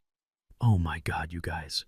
She gasped into the microphone, her voice pitching up into that shrill influencer register she used when she was selling diet tea or face cream. "You are not going to believe this. It is a miracle. A literal miracle." She started walking toward us. She bypassed the maitre d', who stepped forward to stop her but hesitated when he saw the phone. She ducked under the velvet rope that separated the common dining room from our private sanctuary. Marcus stayed at the table, his head in his hands, but Tiffany was on a mission. She marched right up to our table, the camera held high, aimed directly at Maya. "Maya, baby," she shrieked. I stood up, intending to block her, but Maya put a hand on my arm. She looked up at me with those serious, intelligent eyes. "It is okay, Grandpa," she whispered. "Let her come." I sat back down. Maya was right. If I stopped Tiffany, it would look like I was the aggressor. If I let her speak, she would hang herself. Tiffany reached the table. She dropped to her knees beside Maya's chair, ignoring the waiters who were holding trays of appetizers, looking horrified. She positioned herself so that Maya and the camera were all in the frame. "Oh, my sweet baby girl," Tiffany sobbed, reaching out to grab Maya's shoulders. The tears were instant and plentiful. She really was a talented actress. "Mommy missed you so, so much. I was just telling everyone how my heart was broken because you were sick at home. But look at you. You are here." She turned to the camera, a wide, wet smile plastered on her face. "You guys look. It is Grandpa Elijah. He is such a prankster. He told us he was staying at the farm, but he must have planned this whole thing as a surprise. He brought Maya to the ship to surprise us for the captain's dinner. Oh, Grandpa, you really got us. You terrified me, acting like you were mad. Best prank ever." She looked at me, her eyes pleading, daring me to play along, daring me to save her reputation for the sake of peace, daring me to be the nice, quiet old man who always smoothed things over. She squeezed Maya tight, pulling the child into a hug that looked affectionate, but I could see her fingers digging into Maya's silk dress. "Mommy is so happy you are better, sweetie," Tiffany cooed. "Tell the camera hi. Tell everyone how much you love the surprise." The dining room had gone silent. The wealthy guests at the chef's table, couples who had paid thousands for this meal, put down their forks. They were watching the performance, sensing the falseness radiating off the woman in the silver dress. Maya sat rigid in her chair. She did not hug back. She did not smile. She waited until Tiffany pulled back slightly to check the camera angle. Then Maya moved. She stood up. She took a step back, breaking Tiffany's hold. She brushed off her shoulder where Tiffany had touched her, as if brushing off dirt. She looked directly into the lens of the cracked phone. Then she looked directly into Tiffany's eyes. "You are lying," Mommy, Maya said. Her voice was not loud, but in the silence of that room it carried like a gunshot. It was clear, steady, and devoid of fear. Tiffany's smile faltered. "Maya, sweetie, what are you talking about? We are just so happy to—" "No," Maya interrupted, her voice rising, gaining strength. "You are lying. Grandpa did not bring me as a surprise. You left me." The air was sucked out of the room. A woman at the next table gasped, clutching her pearls. "Maya, honey, you are confused." Tiffany laughed nervously, trying to grab Maya's hand again. "You were sick, remember? You had the flu." "I was not sick," Maya said, stepping back again out of Tiffany's reach. "I was sleeping. It was 2:30 in the morning. It was raining and there was thunder. You and Daddy and Leo took your suitcases and you locked the door." Tiffany's face went pale beneath her heavy makeup. Maya, stop it. You are imagining things. I am not imagining it, Maya shouted, her small fists clenched at her sides. I woke up because I was scared. I went to your room and you were gone. I went to the kitchen and there was a note. You left me a note, Mommy. You said you went on a business trip. Tiffany tried to speak, but no words came out. She looked at the phone in her hand. The comments were scrolling so fast now they were a blur. I tried to get out. Maya continued, her voice trembling with the memory. I tried to open the door, but you changed the code. I tried to call Mrs. Henderson, but the phone lines were down. I was alone, Mommy. I was in the dark, and I was alone. Tears began to stream down Maya's face, but she did not look away. She stared her mother down. I had to break the window, Maya said. I took the heavy thing from the fireplace and I smashed the glass. I had to crawl out into the rain. I cut my knee. Look. She lifted the hem of her sparkling dress. There, just above her shin, was a fresh bandage Walter had applied that morning. I had to run to the neighbor's house in the storm, Maya sobbed. Why did you leave me, Mommy? Why did you take Leo and leave me? Is it because I am not real? The question hung in the air, heavy and suffocating. Tiffany was frozen. She was kneeling on the floor, the camera still broadcasting everything. She looked around the room. The faces of the diners were not friendly. They were horrified. These were people who had children, who had grandchildren. They were looking at Tiffany not with admiration, but with revulsion. She turned to me, her eyes wide and panic-stricken. Elijah, please, she whispered. Make her stop. Tell them she is making it up. Tell them she is a troubled child. I stood up slowly, towering over her. She is not troubled, Tiffany. I said, my voice cold enough to freeze the ocean. She is truthful. And you are done. I looked at the phone in her hand. Look at the screen, Tiffany, I said. Look at what your fans think of you now. She looked down. Her hand was shaking so hard the phone was vibrating. I could see the comments from where I stood. Monster. Child abuser. Someone call the police. I hope you rot in jail. Unfollowing. You make me sick.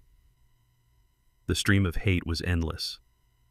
The carefully curated image she had spent years building, the brand of the perfect mother, the lifestyle she had stolen my money to maintain it, was all dissolving in real time. Tiffany tried to stand up, but her legs gave out. She stumbled, catching herself on the edge of the table. She looked at Marcus, who was still sitting on the other side of the glass, staring at her with his mouth open. He did not move to help her. She looked back at Maya. Maya, please, she begged, reaching out a hand. Mommy loves you. Maya looked at the hand, then she turned to me. She buried her face in my tuxedo jacket and wrapped her arms around my waist. Grandpa, she muffled into my coat. I want to go. I wrapped my arms around her, shielding her from the woman on the floor. We are staying right here, Maya, I said. We are going to eat our dinner. She is the one who is leaving. Tiffany let out a sound that was half sob, half scream. She scrambled to her feet. She tried to end the live stream, but her fingers were slick with sweat and shaking too hard. She tapped the screen frantically, but the phone slipped from her grasp. It hit the marble floor for the second time that night. This time it landed face down. The camera went dark, but the audio was still running. Everyone heard her scream. It wasn't a scream of remorse. It was a scream of selfish rage. You ruined everything, she shrieked at Maya. You stupid, ungrateful brat. I gave you a home. I gave you a life. And you ruined it. That was it. The final nail in the coffin. 2 security officers who had been alerted by the maitre d' finally pushed through the crowd. They were big, serious men. Ma'am, one of them said, taking Tiffany by the arm. You need to come with us. Get off me, she yelled, thrashing against his grip. Do you know who I am? I am a Gold member. My father-in-law is Elijah Jefferson. Elijah, tell them. Tell them to unhand me. I looked at her. I looked at the security guard. I have never seen this woman before in my life, I said calmly. Please remove her from my table. She is upsetting my granddaughter. Tiffany's eyes bulged. Elijah. Take her away, I said, turning my back on her. The guards dragged her out. She was kicking and screaming, cursing my name, cursing Maya, cursing the ship. The entire dining room watched her go. When the doors finally closed behind her, a silence settled over the room. Then slowly, awkwardly, a woman at the next table started to clap. Then a man across the aisle joined in.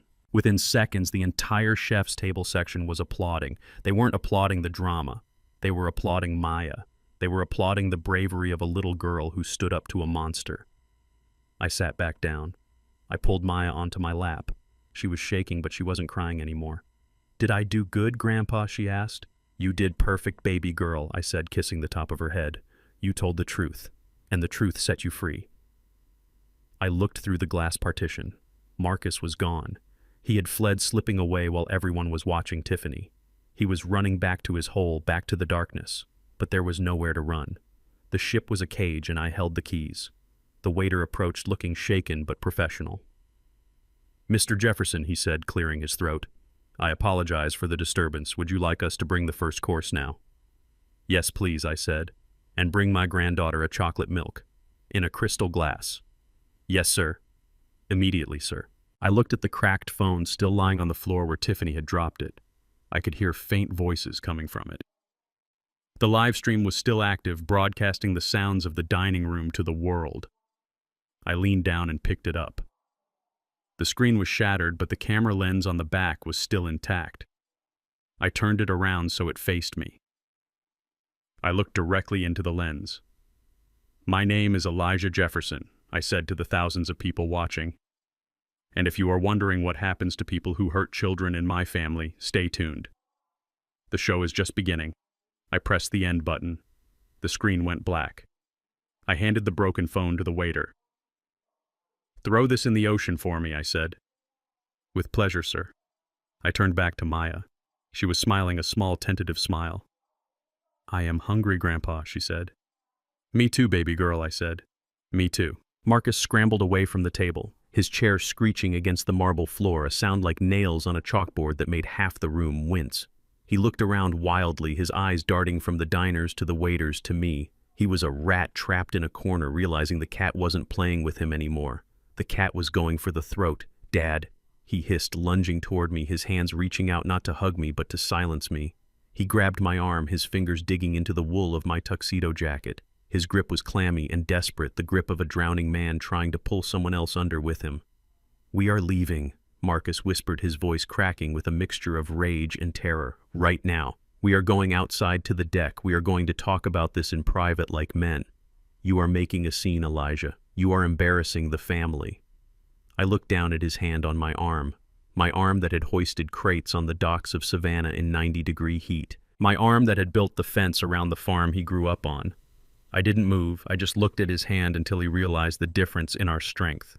I flexed my bicep just slightly and broke his hold with a shrug that was almost casual. I brushed the invisible speck of dust from my sleeve where he had touched me. "Private," I asked, my voice booming, filling the sudden silence of the dining hall.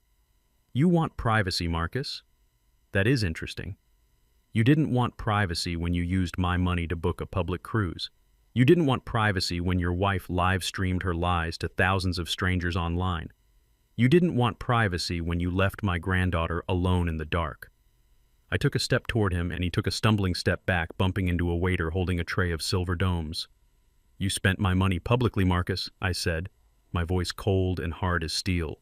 "We are going to discuss it publicly." I turned away from him. I wasn't done. The dinner was ruined, but the show was just beginning. I walked toward the center of the room where a large flat-screen television was mounted above the service bar. It was usually used to display the daily menu or scenic photos of the ports of call. Tonight, it was going to display the truth. I caught the eye of the head bartender, a man I had slipped $300 to earlier that afternoon. He gave me a subtle nod and picked up a remote control. Tiffany was standing up now, swaying unsteadily in her cheap heels. Her face was a mask of running mascara and panic. "Stop him, Marcus!" she shrieked, pointing a trembling finger at me. "He is going to ruin us! Do something!" Marcus looked at me, then back at her. He was paralyzed. He was a man who had spent his whole life waiting for things to be handed to him, and now he had no idea how to fight for anything. I pulled my phone out of my pocket. I tapped the screen, casting the video file directly to the ship's network, which the bartender had kindly opened for me. The large screen above the bar flickered. The image of a tropical sunset vanished. In its place appeared a grainy black and white video time-stamped 2:30 in the morning 2 days ago. A collective gasp went through the dining room. It was the security footage from Marcus's hallway, the footage I had pulled from the server. On the screen, massive and undeniable, Marcus and Tiffany were dragging their suitcases to the door. They were laughing. Tiffany was checking her hair in the mirror, Leo was running around with his game, and the door to Maya's room was closed. I narrated the scene, my voice calm and dispassionate like a judge reading a verdict. "This is my son Marcus," I said, gesturing to the man sweating through his rental tuxedo, "and his wife Tiffany. This video was taken 48 hours ago. Look at them. Look how happy they are. They are sneaking out of their house in the middle of the night." On the screen, Marcus punched the code into the keypad, locking the door. "They are locking the door," I continued. "But they aren't locking it to keep thieves out. They are locking it to keep a 7-year-old child in." The video shifted. I swiped to the next file. This was the footage from the kitchen camera. It showed me breaking the window. It showed me climbing in. It showed me carrying a limp, feverish child out of a pantry. A woman at a nearby table covered her mouth with her hand and started to cry. A man in a military dress uniform stood up, his face turning red with anger, glaring at Marcus. "That is child abandonment," the man growled. "That is a felony." Marcus shrank under the gaze of the room. "It wasn't me," he stammered, addressing the strangers around him. We had a sitter. She didn't show up. It was a misunderstanding." "Liar," I said. I tapped my phone again. The video disappeared. Now the screen went black, but the audio feed kicked in. It was the recording from the spy device I had used earlier that day in the buffet. The speakers in the dining hall were high quality. They picked up every nuance, every sneer, every drop of venom in Tiffany's voice. "Your dad doesn't know what he wired that money for." Tiffany's voice boomed through the room, clear as a bell. "The old man is senile, Marcus. He writes checks and forgets about them an hour later." Tiffany froze. Her hands flew to her mouth, stifling a scream. She looked around the room, realizing that every person in the chef's table, every person in the main dining hall was hearing her soul laid bare. "He is rotting away," the recording continued. "He probably thinks he paid for a new tractor." Then Marcus's voice, weak, complicit. "He is not senile. He is sharp. If he finds out, he won't find out." Tiffany's recorded voice laughed, a cruel sound that echoed off the crystal chandeliers. "Who is going to tell him?" "Maya. Please, that kid is terrified of her own shadow. Besides, even if he does find out, what is he going to do? He is 75 years old. He has 1 foot in the grave. When he kicks the bucket, it all comes to us anyway. We are just spending our inheritance a little early. Consider it an advance." I paused the recording. The silence in the room was absolute. It was the silence of a tomb. It was the silence of judgment. I looked at Marcus. He was shaking his head, tears streaming down his face. Not tears of sorrow, but tears of a man watching his future evaporate. "And there it is," I said softly, "the inheritance."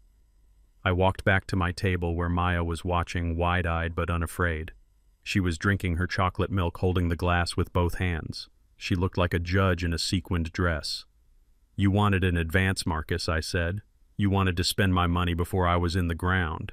Well, congratulations, son. You got your wish. You spent it. You spent every single dime I will ever give you." I reached into my jacket pocket and pulled out a folded document. It was the email Arthur Sterling had sent me just before dinner. "This," I said, holding up the paper, "is a confirmation from my attorney. As of 1 hour ago, the deed to the house you live in, which is in my name, has been revoked. The locks are being changed as we speak. Your belongings will be placed in storage, paid for 30 days. After that, they will be auctioned." Marcus fell to his knees. It wasn't a theatrical gesture. His legs simply gave out. "Dad, no," he sobbed. "Please. We have nowhere to go. You have a suite on a cruise ship," I said, cold as ice. "Enjoy it. Because when you get off this boat, you are homeless. And you, Tiffany," I said, turning to her. She was staring at me, her eyes burning with a hatred so intense it felt like heat on my skin. She wasn't crying anymore. The mask had shattered completely, revealing the monster underneath. "You ruined everything," she screamed. Her voice was guttural, primal. "You jealous old man, you ruined my life. You ruined my brand. Your brand was a lie," I said. "And now everyone knows it," she snapped. With a shriek that sounded like a wounded animal, Tiffany lunged. She didn't go for Marcus. She didn't go for Maya. She came for me. She grabbed a steak knife from the nearest table, her fingers wrapping around the handle in a white-knuckled grip. She charged across the few feet of carpet separating us. The knife raised her teeth bared in a snarl. "I will kill you," she screamed. "I will kill you." I didn't flinch. I didn't move. I stood my ground, shielding Maya with my body, waiting for the impact. But she never reached me. A massive hand clamped down on her wrist, stopping her momentum instantly. It was the head of ship security, a man named Sven, who looked like he was carved out of granite. He had been waiting in the shadows, alerted by the captain who was dining nearby. Sven twisted her wrist with professional ease. The knife clattered to the floor, bouncing harmlessly away. Tiffany screamed in pain and frustration, kicking and thrashing like a toddler having a tantrum.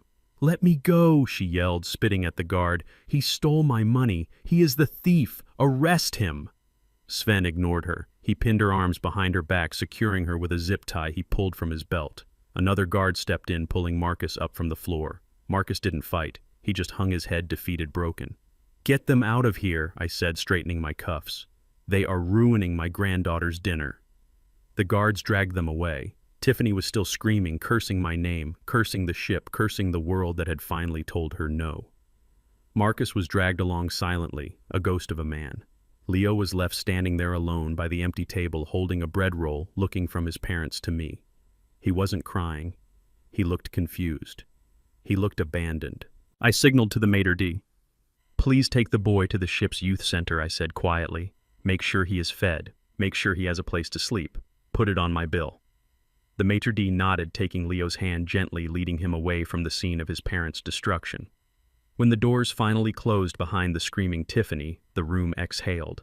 I looked around. The diners were staring at us, but there was no judgment in their eyes anymore. There was respect. There was awe. A woman at the table next to us, an elderly lady with diamonds on her fingers and a cane by her side, slowly began to clap. Then her husband joined in. Then the table across from them. Within seconds, the entire chef's table section was applauding. It wasn't a polite golf clap, it was a thunderous ovation. They were standing up, they were cheering. They weren't cheering for the drama, they were cheering for justice. They were cheering for the old man who stood up for a child. They were cheering because for once the bad guys didn't win. I sat back down. My hands were trembling slightly now, the adrenaline fading, leaving behind a deep, bone-weary exhaustion. I looked at Maya. She was smiling. A real, genuine smile that reached her eyes. "Did you see that, Grandpa?" she asked. "The bad lady is gone." "Yes, baby girl," I said, picking up my fork, though I had no appetite. "The bad lady is gone, and she is never coming back." The waiter arrived with the first course, a truffle risotto that smelled of earth and riches. He placed it in front of me with a reverence usually reserved for royalty. "Compliments of the house, Mr. Jefferson," he whispered. I nodded. I took a bite. It tasted like victory. But as I looked at the empty table on the other side of the glass, where my son had sat just moments before, I knew the war wasn't over. The battle was won, but the cleanup would take a lifetime. I looked at Maya eating her risotto with a spoon, happy and safe. And I knew I would do it all again. I would burn the world down to keep her warm, and I had just struck the first match. The silence that followed Tiffany's forced exit was heavy, but it did not last long. Marcus was still standing there, his face a mask of shock that was rapidly crumbling into a grotesque display of self-pity and rage. He looked at the empty doorway, where his wife had been dragged out screaming. Then he looked at the diners who were staring at him with a mixture of pity and disgust. And finally he turned his eyes to me. I expected shame. I expected an apology. I expected him to fall to his knees and beg for forgiveness for abandoning his daughter. But Marcus had lived inside a bubble of entitlement for so long that he had lost touch with reality. He didn't see his crime, he only saw his punishment. "You did this!" he screamed, his voice cracking under the strain. He took a step toward the glass partition, his hands balling into fists at his sides. "What the hell is wrong with you, Dad? You humiliated her. You humiliated me. You just killed my reputation. Do you have any idea how hard I worked to build that image? Do you know what people will say about me now?" I sat there calmly swirling the sparkling cider in my glass. I looked at Maya, who was watching her father with wide, unblinking eyes. She wasn't scared anymore. She was seeing him clearly for the first time. She was seeing a small man in a rental suit throwing a tantrum because his toys were being taken away. Reputation. I asked, my voice low but carrying effortlessly through the quiet room. "You are worried about your reputation, Marcus. You left a 7-year-old girl in a pantry during a thunderstorm to go on a cruise, and you are worried about your image. It was a mistake, he yelled, slamming his hand against the glass partition, causing the silverware on the nearby tables to rattle.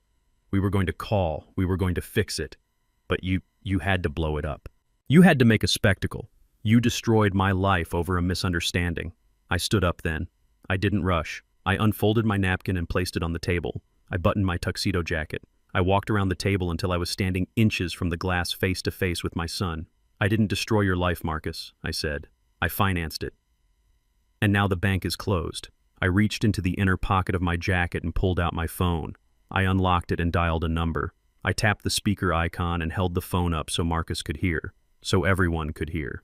It rang once. Arthur Sterling here, the voice on the other end was crisp, dry, and efficient. The voice of a man who billed $800 an hour to dismantle people's lives. Arthur, I said, I am standing here with Marcus. He seems to be under the impression that he still owns things. He believes he has a reputation to salvage. Would you be so kind as to give him the update on his current asset portfolio? Certainly, Elijah, Arthur said. His voice boomed from the phone speaker, echoing in the dining hall. Marcus blinked, confusion warring with the anger on his face. Mr. Sterling, Dad's lawyer, what is going on? Mr. Jefferson Arthur began addressing Marcus directly. As of 5 o'clock this afternoon, Eastern Standard Time, the deed to the property located at 4502 Oakview Lane has been officially revoked.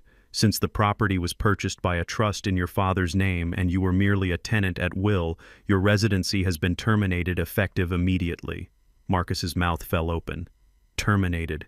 But that is my house. We have lived there for 5 years. It was never your house, son, Arthur corrected him, cold as ice.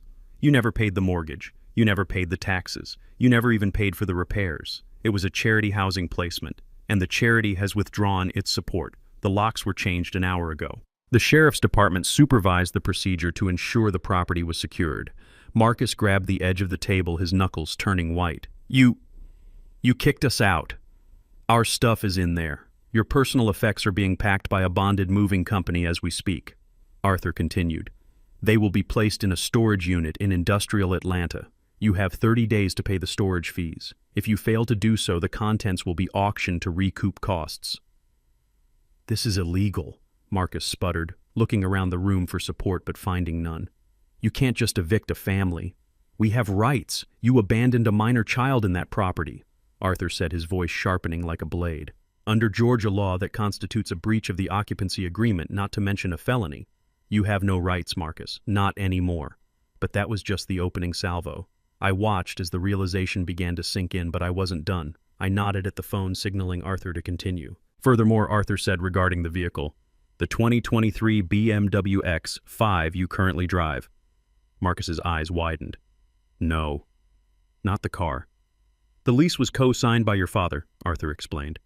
In fact, the payments were automatically deducted from his account as you claimed to be going through a temporary cash flow issue for the last 24 months. That authorization has been canceled. The leasing company has been notified of the default. A repossession order has been issued. Since the vehicle is currently parked at the airport long-term lot, it will be towed within the hour. My car, Marcus whispered. He looked like he was going to be sick. How am I supposed to get to work? You don't have a job, Marcus, I interjected. You lost your job 8 months ago. You have been pretending to go to work while you gambled away my money. Do not lie to me about work. Marcus recoiled as if I had slapped him. He didn't know I knew about the job. He thought that secret was safe. Arthur, finish it, I said. Regarding your financial instruments, Arthur said. The American Express Platinum, the Visa signature, and the joint checking account you share with your wife. All of these were supplementary cards issued under your father's primary credit line. Marcus was shaking his head back and forth, a slow, rhythmic denial of reality. As of 10 minutes ago, Arthur said all cards have been reported as compromised. The accounts are frozen. The credit lines are closed. You currently have 0 available credit and 0 available cash balance. Arthur paused for effect. In short, Mr. Jefferson, you are destitute. Good luck. The line went dead. The silence that followed was heavy, suffocating. Marcus stood there, his hands trembling by his sides, his face the color of old ash. He looked at his rental tuxedo.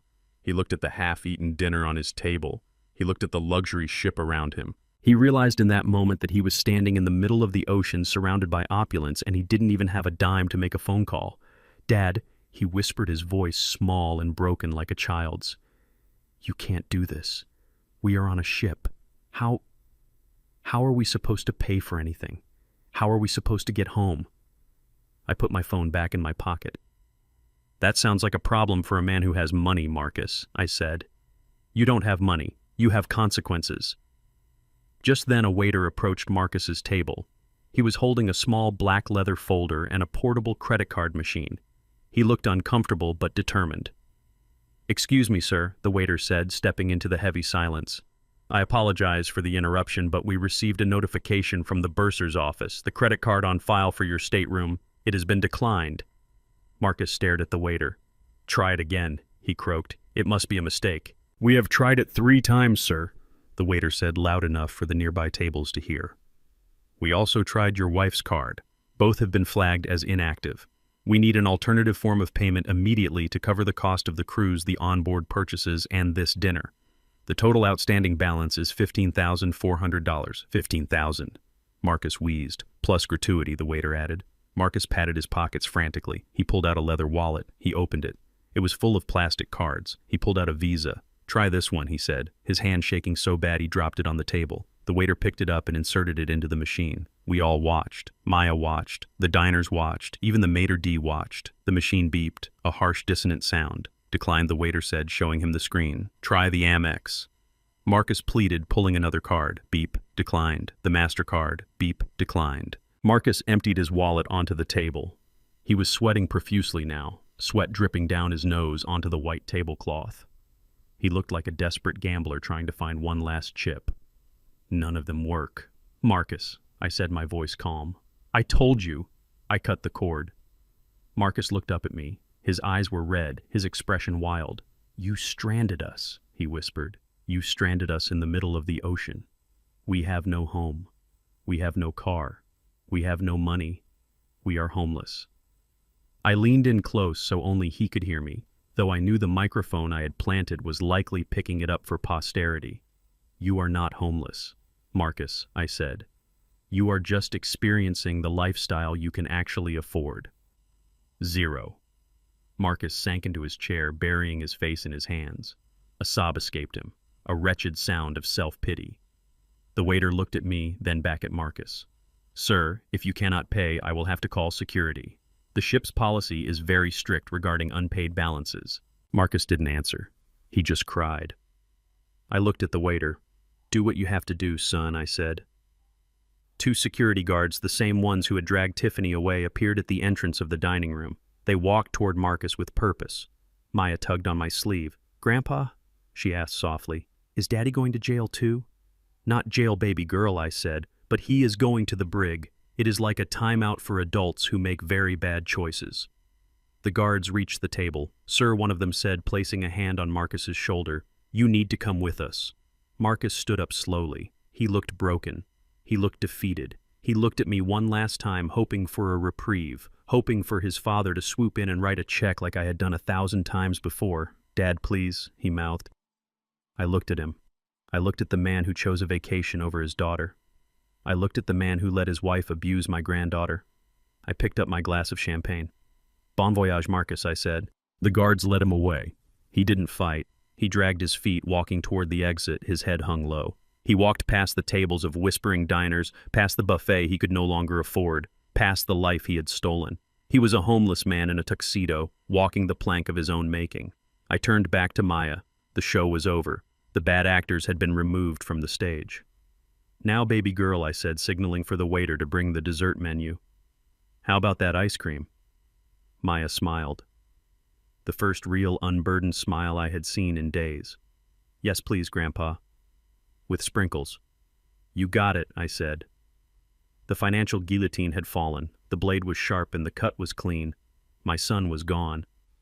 But my family, the only family that mattered, was sitting right in front of me, eating chocolate ice cream and finally safe.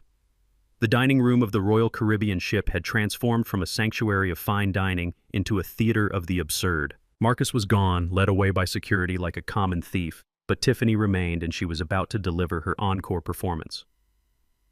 I sat with Maya, watching the woman who had once demanded I knock before entering her house now unraveling before an audience of hundreds. The realization that her credit cards were dead, that her husband was detained, and that her social media empire was burning to the ground hit her all at once. It was a psychological break, a fracture in the reality she had constructed out of filters and lies. She didn't cry. Crying implies sadness. Tiffany screamed. It was a sound that made the crystal glasses vibrate on the tables. She grabbed the tablecloth of the nearest empty table and ripped it. Silverware plates and flower vases crashed to the floor in a cacophony of destruction. "You can't do this," she shrieked, her face twisted into a mask of pure, ugly rage. "I am a guest. I am a gold member. I want to speak to the manager. I want the police. I want my lawyer." She grabbed a half-empty wine bottle from a serving station and hurled it at the glass partition. It shattered, sending shards of glass and red wine spraying across the carpet. Diners ducked, covering their heads. The elegance of the captain's night lay in ruins around her feet. I stood up slowly, placing a hand on Maya's shoulder. "Stay here, baby girl," I said, my voice calm amidst the chaos. "Put your headphones back on. You do not need to hear this part." Maya obeyed, sliding the noise-canceling headphones over her ears, turning her attention back to her ice cream, effectively muting the monster her mother had become. I walked toward the chaos just as the heavy double doors at the front of the dining room swung open. Captain James Anderson strode in, flanked by 4 more security officers and the ship's chief of security. The captain was a man of steel and salt water, impeccable in his dress-white uniform with 4 gold stripes on his shoulder boards. I knew him by reputation. He ran a tight ship. He did not tolerate foolishness. "Everyone stop," the captain bellowed, his voice commanding instant silence. Tiffany froze, panting heavily, her chest heaving. She looked at the captain, wild-eyed, pointing a shaking finger at me. "Him," she screamed. "Arrest him. He stole my life. He turned off my money. He is abusing us." Captain Anderson looked at the broken glass. He looked at the overturned table. Then he looked at Tiffany. "Madam, you are destroying ship property and disturbing the peace. That is enough. He wants to kidnap my daughter," Tiffany yelled, lunging toward the glass partition where Maya sat. "He kidnapped her." Captain Anderson turned to me. His eyes narrowed slightly, assessing the situation. "Mr. Jefferson," he said, "I was informed there was a situation regarding payment. I did not expect a riot." "Captain," I said, stepping forward, my hands clasped behind my back, "I apologize for the disturbance my family has caused. However, this is not merely a dispute over a declined credit card." I reached into my jacket and pulled out a manila envelope I had prepared with Arthur Sterling's help. "I am formally reporting a crime," I stated, my voice projecting clearly. 2 crimes, actually. The first is financial fraud involving the unauthorized use of my credit lines, which has already been flagged by American Express and Visa. The second and far more serious crime is child abandonment. I handed the envelope to the captain. Inside, you will find a notarized affidavit from the neighbors in Atlanta, time-stamped security footage of these 2 individuals leaving a 7-year-old child alone in a locked house for 48 hours, and a copy of the police report filed this morning in Georgia. The captain opened the envelope. He scanned the documents, his expression hardening with every line he read. He looked at the photo of Maya sleeping in the pantry. He looked at the timestamp. "This child," he asked, looking over at Maya, who was happily eating her dessert, oblivious to the storm. "My granddaughter," I confirmed. "They left her to die so they could come on your ship. I brought her here to ensure her safety and to confront them." Tiffany laughed, a manic, hysterical sound. "He is lying. He is senile. Maya was sick. We left her with a nanny." The captain looked at Tiffany. He closed the folder. "Madam, under maritime law, specifically the Cruise Vessel Security and Safety Act and the laws of the flag state of this vessel, the master of the ship has the authority to detain any person who poses a threat to the safety of the vessel or who has committed a serious crime on board or ashore." "What are you talking about?" Tiffany spat. "You can't detain me. I am an American citizen. We are in the middle of the ocean." "Exactly," the captain said, cold as the Atlantic. "We are in international waters. Out here, I am the law, and I do not look kindly on people who abandon children." He signaled to his security team. "Take her to the brig." "The brig," Tiffany gasped. Like Jail. It is a secure holding facility on Deck 0, the captain corrected. You will remain there until we dock in Miami, where the Federal Bureau of Investigation and Child Protective Services will be waiting to have a conversation with you. No, Tiffany screamed, backing away until she hit a waiter's station. You can't. I have rights. I have followers. I will live stream this. I will destroy this cruise line. Madam, your phone is at the bottom of the ocean, the captain noted dryly. And your rights currently consist of the right to remain silent, which I suggest you exercise immediately. The security guards moved in. They didn't treat her like a lady in an evening gown. They treated her like a combatant. They secured her arms. She kicked and bit, trying to sink her teeth into a guard's arm, but they were professionals. They marched her toward the exit, her heels dragging on the carpet, her screams echoing off the vaulted ceiling. "Where is Marcus?" she wailed as they dragged her past me. "Marcus, help me." "Your husband is already being processed," the chief of security muttered. "You will be neighbors." I watched her go. I watched the woman who had sneered at my furniture and mocked my life being hauled away like garbage. I felt nothing but a cold, grim satisfaction. Then I heard a small voice. "Mommy." It was Leo. I had almost forgotten about him. He was standing near the entrance to the kitchen where the staff had been trying to keep him occupied. He had seen everything. He had seen his father taken. He had seen his mother dragging her feet fighting the guards. He looked terrified. He was holding a half-eaten cookie, his eyes wide with the trauma of seeing his world collapse. He ran toward me. Not because he loved me, but because I was the only thing left standing.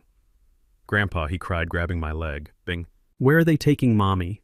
I want to go home. I don't like this boat anymore." I looked down at the boy. He was spoiled, yes.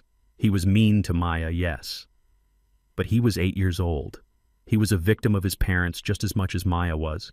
He had been taught to be cruel. I put a hand on his head. "They are going to a timeout, Leo," I said. "A very long timeout." "Captain," I said, looking up, "the boy cannot go to the brig. He is innocent in this." The captain nodded. "Agreed. We have a secure youth center with licensed child care professionals. He will be housed in a staff cabin under 24-hour supervision. He will be fed, he will be safe, and he will be kept away from the situation below decks." I knelt down to Leo's level. "Leo, listen to me. You are going to go with this lady. She is going to give you pizza and let you play video games. You are going to stay there until we get back to Florida." "But I want to stay with you," Leo whined, looking at Maya, who was still at the table. "Why does she get to stay with you?" "Because, Leo," I said softly but firmly, "she knows how to behave. And right now, you need to learn how to be alone without your parents. It is a lesson they should have taught you a long time ago."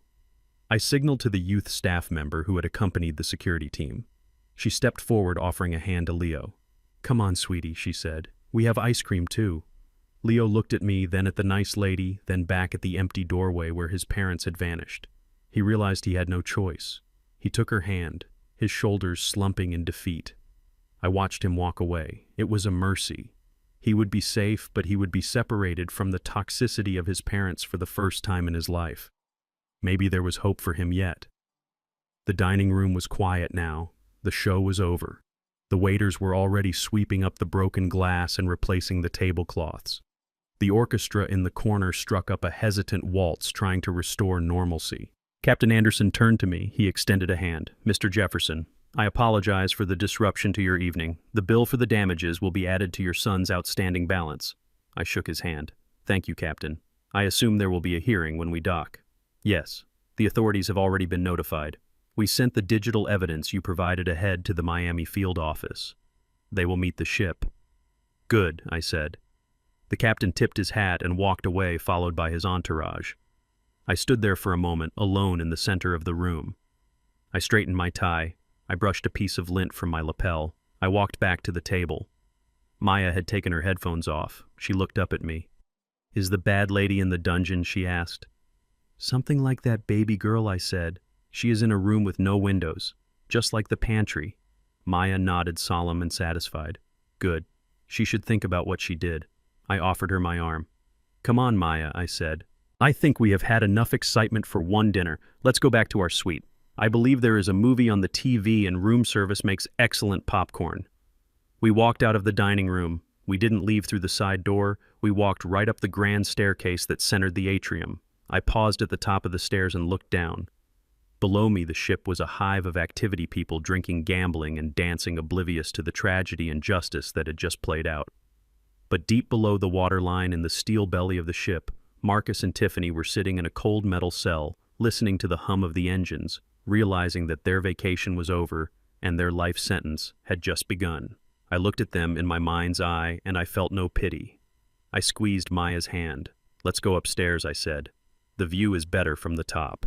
The remaining 48 hours of the voyage were a study in duality. It was a tale of two ships existing simultaneously within the same steel hull. Up on deck 17 in the rarefied air of the owner's sweet life was a technicolor dream of healing and joy. Down on deck 0 below the waterline in the brig life was a gray, humid nightmare of recrimination and stale bread.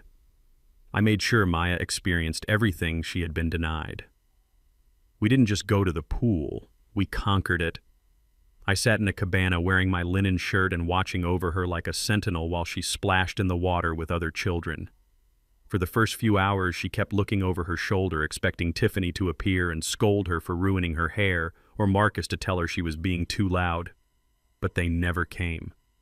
Slowly, the tension left her small shoulders. She learned that she could scream with laughter, and the only thing that would happen was that I would smile and wave back. We went to the Aqua Theater show where divers leaped from high wires into a pool that seemed impossibly small. Maya sat on the edge of her seat, her mouth open in wonder, clutching my hand, not out of fear, but out of pure excitement. We ate cotton candy that dissolved on our tongues like sweet clouds. We played mini golf on the upper deck where the wind whipped Maya's hair around her face, and she laughed so hard she got the hiccups. It was the vacation she was supposed to have. It was the childhood she was supposed to have. But while we were living in the sun, I knew exactly what was happening in the dark. The chief of security gave me daily updates delivered with a stoic professionalism that masked his obvious disdain for his prisoners. Stateroom 001 was not a suite. It was a holding cell designed for drunkards and fighters, not for a couple accustomed to high-thread count sheets. It was a steel box with a bunk bolted to the floor, a stainless steel toilet in the corner, and no windows. The ventilation system hummed with a constant mechanical drone, and the vibration of the ship's massive engines rattled the teeth. Marcus and Tiffany were not handling it well. According to the reports, the veneer of their marriage had disintegrated completely within the first 6 hours. Confined to a space smaller than their walk-in closet at home, they had turned on each other with the ferocity of trapped rats. Tiffany blamed Marcus for everything. She screamed that he was a failure of a man, that he had lied about his finances, that he had dragged her into this humiliation. She screamed about her ruined dress, her ruined reputation, and the smell of the room. She demanded organic food and bottled water. She got tap water and dry rolls. Marcus, for his part, had stopped trying to appease her. The reality of his situation had finally pierced his fog of entitlement. He yelled back. He told her she was a vampire who had sucked him dry. He told her he hated her social media-obsessed life. He told her that leaving Maya was her idea. They fought until they were hoarse. Then they sat in silence on opposite ends of the bunk, staring at the metal walls, listening to the ocean churn against the hull inches from their heads. To make matters worse, the sea had turned choppy as we crossed the Gulf Stream. Up in the suite, the stabilizers kept us relatively steady. But down in the bow where the brig was located, the motion was violent. They were seasick. Violently, relentlessly seasick. I imagined Tiffany, the woman who would not drink tap water, retching into a steel toilet, while Marcus lay groaning on the floor. It was a harsh image. Some might call it cruel. But I remembered the feverish child in the pantry shivering in the dark while they packed Louis Vuitton bags. And my sympathy evaporated like mist in the sun. On the final evening, I sat with Maya on our balcony. The sun was setting, painting the horizon in bruised purples and fiery oranges. We had just finished a room-service dinner of cheeseburgers and fries, Maya's request. She was wearing her pajamas, her hair braided, and she looked peaceful. "Grandpa," she said, looking out at the water. "Yes, Maya. Do you hate them?" The question caught me off guard. I looked at her expecting to see fear, but I saw only curiosity. She was trying to understand the world and her place in it. She was trying to reconcile the grandfather who bought her ice cream with the man who had sent her parents to a cage. I took a sip of my iced tea. I thought about my answer carefully. I wanted to be honest, but I did not want to poison her heart with hate. "No, baby girl," I said softly. "I do not hate them. Hate is a fire that burns the person holding it. I am not burning." "Then why are they in the timeout room?" she asked. I turned my chair so I was facing her. "Maya, do you remember when I taught you about the garden at the farm? Do you remember what happens if we let the weeds grow?" She nodded. "They choke the flowers, Grandpa. They take all the water and the sun." "Exactly. Marcus and Tiffany. They let weeds grow in their hearts. They let selfishness and greed grow so big that it choked out the love. They forgot how to be parents. They forgot how to be good people." I leaned forward, resting my elbows on my knees. "I put them in that room not because I hate them, but because they need to learn. They have spent their whole lives running away from the weeds. They paid other people to pull them, or they pretended they weren't there. But you cannot run forever, Maya. Eventually, you have to get down in the dirt and pull them out." Maya thought about this. "Is the room helping them pull the weeds?" she asked. "I don't know," I admitted. "Some weeds have very deep roots, but at least they cannot hurt the flowers while they are in there. And you, Maya, you are my most precious flower. My job is to make sure you have the sun." She smiled a small, sad but understanding smile. "I like the sun," she said. "So do I, baby girl. So do I." I tucked her into the big bed one last time. She fell asleep instantly exhausted by the joy of the day. I stayed up. I packed our bags. I folded the beautiful dresses and the new toys. I placed the spy microphone in the trash can. Its job was done. I went out to the balcony one last time. In the distance, I could see the glow of the city lights reflecting off the clouds. Miami. The vacation was over. The fantasy was ending. Down below, I knew Marcus and Tiffany were likely awake, staring into the darkness of their cell, terrified of what the morning would bring. They knew the ship was slowing down. They knew the engine pitch was changing. They knew that when the door opened, it wouldn't be a waiter with a tray. It would be the consequences they had outrun for so long finally catching up. The next morning, the ship docked at the port of Miami. The sun was bright and harsh. The illusion of the cruise was stripped away, replaced by the industrial reality of cranes, cargo containers, and law enforcement. We didn't have to wait in line to disembark. The concierge escorted us off the ship before the general call. We walked down the gangway into the humidity of Florida. Waiting at the bottom of the ramp were 4 police cruisers, their lights flashing silently in the morning air. Standing next to them were federal agents in windbreakers and a woman from Child Protective Services holding a clipboard. I saw Arthur Sterling standing by a black SUV talking to a detective. He saw me and nodded a grim acknowledgement of the work to come. I held Maya's hand tight. "Stay close," I said. We stood by the SUV and waited. 10 minutes later, a side door of the ship opened.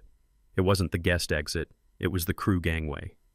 2 officers walked out leading Marcus. He was handcuffed. He was wearing the same clothes he had been arrested in, his rental tuxedo pants stained and wrinkled, his shirt unbuttoned and gray with grime. He looked 10 years older. He was unshaven, pale and shaking. He blinked in the sunlight like a mole dragged from its burrow. Behind him came Tiffany. She was also cuffed. Her hair was a matted mess, her expensive makeup smeared into a raccoon mask of despair. She was weeping softly, a broken sound that had lost all its theatricality. They walked them down the ramp. Leo was brought out separately by the youth staff holding the hand of a social worker. He looked scared, but he was clean and fed. He saw me and waved tentatively. I waved back. Marcus looked up. He saw the police cars. He saw the agents. And then he saw me standing by the luxury SUV holding Maya's hand. He stopped. The officer behind him nudged him forward, but Marcus dug his heels in. "Dad," he croaked, his voice a ruin of what it used to be. "Dad, help us. Please." It was just a mistake. I looked at him. I looked at the man who had been my son, and I felt nothing. The anger was gone. The sadness was gone. There was only a cold clarity. "It wasn't a mistake, Marcus," I said, my voice carrying over the distance. "It was a choice. And this is the receipt." The officers pushed him forward. They guided him into the back of a squad car. He slumped against the seat, looking out the window at me, his eyes begging for a salvation that wasn't coming. Tiffany didn't even look at me. She stared at the ground, broken and defeated. They put her in a separate car. The doors slammed shut. The sound was final. Arthur walked over. "The paperwork is filed, Elijah," he said. "The temporary custody order for Maya is signed by the judge in Georgia. We have jurisdiction. Leo will be placed with Tiffany's mother as per the statute, but we will petition for visitation." "Good," I said. I looked down at Maya. She watched the police cars drive away, their lights fading into the traffic of the port. "Are they gone, Grandpa?" she asked. "Yes, Maya, they are gone." She took a deep breath, filling her lungs with the humid air. She squeezed my hand. "Okay," she said. "Can we go home now? To the farm?" I opened the door of the SUV. "Yes, baby girl," I said. "We are going home." We drove away, leaving the port behind. I didn't look in the rearview mirror. I looked forward at the road ahead, at the open highway, and at the little girl sitting next to me who finally knew what it meant to be loved without conditions. The lesson was taught, the debt was paid, and for the first time in a long time the foundation was solid. The ship shuddered as the side thrusters fought the current, pushing the massive vessel against the concrete pier of the port of Miami. The vibration traveled up through the soles of my shoes, a deep mechanical groan that signaled the end of the fantasy. From the balcony of the owner's suite, I watched the ropes being thrown, the heavy lines securing the ship to the mainland. Down below on the dock, a line of black SUVs and marked police cruisers sat idling, their red and blue lights reflecting off the white hull of the ship. They were not there for a dignitary. They were there for my son. I turned from the railing and looked at Maya. She was sitting on the sofa, her small backpack on her shoulders, holding the hand of Arthur Sterling, who had flown in early that morning to meet us. Arthur looked out of place in the tropical humidity, his charcoal suit immaculate, his briefcase resting by his feet like a weapon. "It is time, Elijah," Arthur said, checking his watch. "The gangway is secured. The Miami-Dade police and the federal agents are boarding now. We have clearance to disembark via the crew exit to avoid the paparazzi swarm at the main terminal." I nodded. I walked over to Maya and knelt down. "Listen to me, baby girl," I said, smoothing her hair. "We are going to walk off this ship now. There are going to be some loud people outside, and you might see your parents. But you do not have to say anything to them. You do not have to look at them. You just hold my hand and keep walking. Can you do that?" Maya nodded, solemn and brave. She didn't ask if they were coming home. She knew the answer. We had talked about consequences. She knew that sometimes when people break big rules, they have to go away for a while to learn how to follow them. I picked her up, lifting her into my arms. She was getting too big to carry, but today I needed her close. I needed her to feel the beat of my heart so she would know it was steady. I needed her to know that no matter how chaotic the world got around us, I was the rock that would not move. We took the service elevator down to Deck 1. The air grew heavier, humid, and smelling of diesel and salt water. The crew gangway was a narrow metal ramp usually reserved for loading supplies and offloading trash. Today, it was serving both purposes. At the bottom of the ramp, the heat hit us like a physical weight. The humidity in Florida is different from Georgia. It is thick and clinging. Waiting on the concrete were 4 uniformed officers from the Miami-Dade Police Department, 2 agents in windbreakers with FBI stenciled on the backs, and a woman in a gray pantsuit holding a clipboard who I recognized as the liaison from Child Protective Services. Arthur stepped forward first, shaking hands with the lead detective, a man named Rodriguez. They spoke in low tones, exchanging documents. I saw Rodriguez nod and look toward the ship. "Here they come," someone said. The heavy steel door of the ship clanged open. 2 ship security officers stepped out first. Between them, stumbling in the sudden glare of the sun, was Marcus. My son looked like a man who had been hollowed out. The last 48 hours in the brig had stripped away every layer of his pretense. His rental tuxedo pants were stained and wrinkled, the hem dragging on the ground. His shirt was unbuttoned, revealing a chest slick with sweat. He hadn't shaved, and his eyes were sunken, rimmed with red. He blinked rapidly, squinting against the light, looking around with the desperate confusion of an animal released from a trap, only to find itself in a slaughterhouse. Behind him came Tiffany. If Marcus looked broken, Tiffany looked feral. Her hair, once her pride and joy, was a matted bird's nest. Her makeup had smeared into black streaks down her cheeks, giving her the appearance of a demented raccoon. She was still wearing the cheap silver dress from the dinner, but the sequins were torn and a strap was broken, held together with a safety pin. She wasn't walking, she was being dragged. She dug her heels into the gangway, fighting the female security officer who held her arm. "Get your hands off me!" she spat, her voice hoarse from screaming. "This is a violation of my civil rights. I am an American citizen. I want my phone. Give me my phone." They reached the bottom of the ramp. Detective Rodriguez stepped forward, his hand resting on the handcuffs at his belt. "Marcus Jefferson Tiffany. Jefferson," he said, his voice cutting through Tiffany's rant. "You are under arrest for child abandonment in the first degree of felony in the state of Georgia. We also have a federal warrant regarding wire fraud and conspiracy." Marcus let out a sound that was half sob, half wheeze. He held his hands out, his wrists crossing automatically as if he had been practicing for this moment in his nightmares. The handcuffs clicked shut. The sound was final, metallic, and cold. Tiffany, however, did not go quietly. When the officer reached for her, she shrieked and pulled away. "No," she screamed. "You can't arrest me. I didn't do anything. It was his idea." She pointed a shaking finger at Marcus. "He locked the door. He changed the code. I wanted to go back. I told him we should go back." Marcus looked at her, his eyes dull and dead. "You are lying, Tiff," he croaked. "You said we needed the content. You said Maya was bad for the brand. I never said that. You liar," Tiffany yelled, lunging at him, only to be restrained by two officers who forced her hands behind her back. The cuffs snapped into place. It was then that she saw the cameras. I had not just called the police. I had called the press. I had tipped off 3 local news stations and a national affiliate. I told them that the momfluencer who abandoned her child was being brought in. They were waiting behind the police barricade, their lenses zooming in, capturing every second of her downfall in high definition. Tiffany's eyes widened. For a split second, I saw her instinct kick in the reflex to pose, to smile, to filter the reality.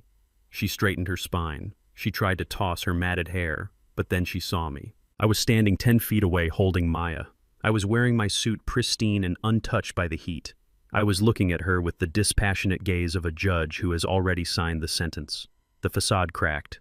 The influencer vanished, and the narcissist exploded. She threw herself toward the cameras, dragging the officers with her, screaming at the top of her lungs. "It is him," she shrieked, her face contorted into a mask of pure hate. "It is his fault. My father-in-law, Elijah Jefferson.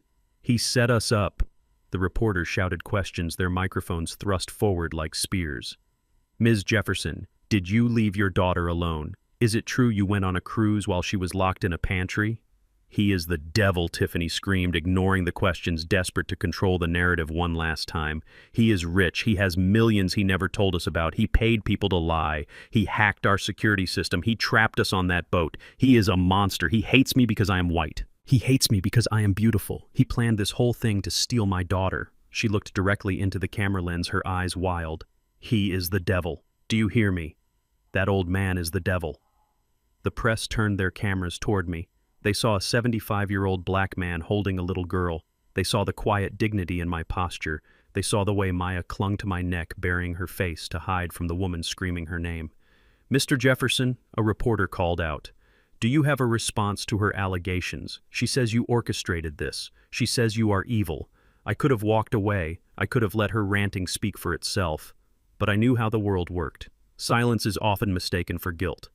And I wanted to make sure that when Maya grew up and Googled this day, she would see her grandfather speaking the truth."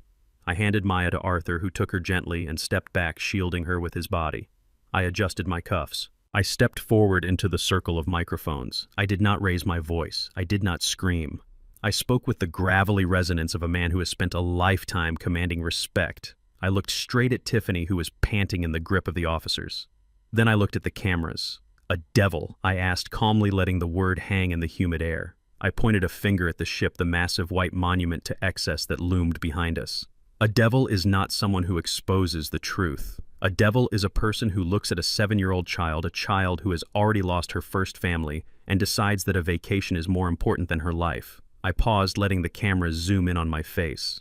"A devil is someone who locks a little girl in a dark house during a thunderstorm with nothing but a box of crackers so they can go drink wine and take pictures of themselves. A devil is someone who uses a child as a prop for internet fame and then discards her like trash when the camera is off."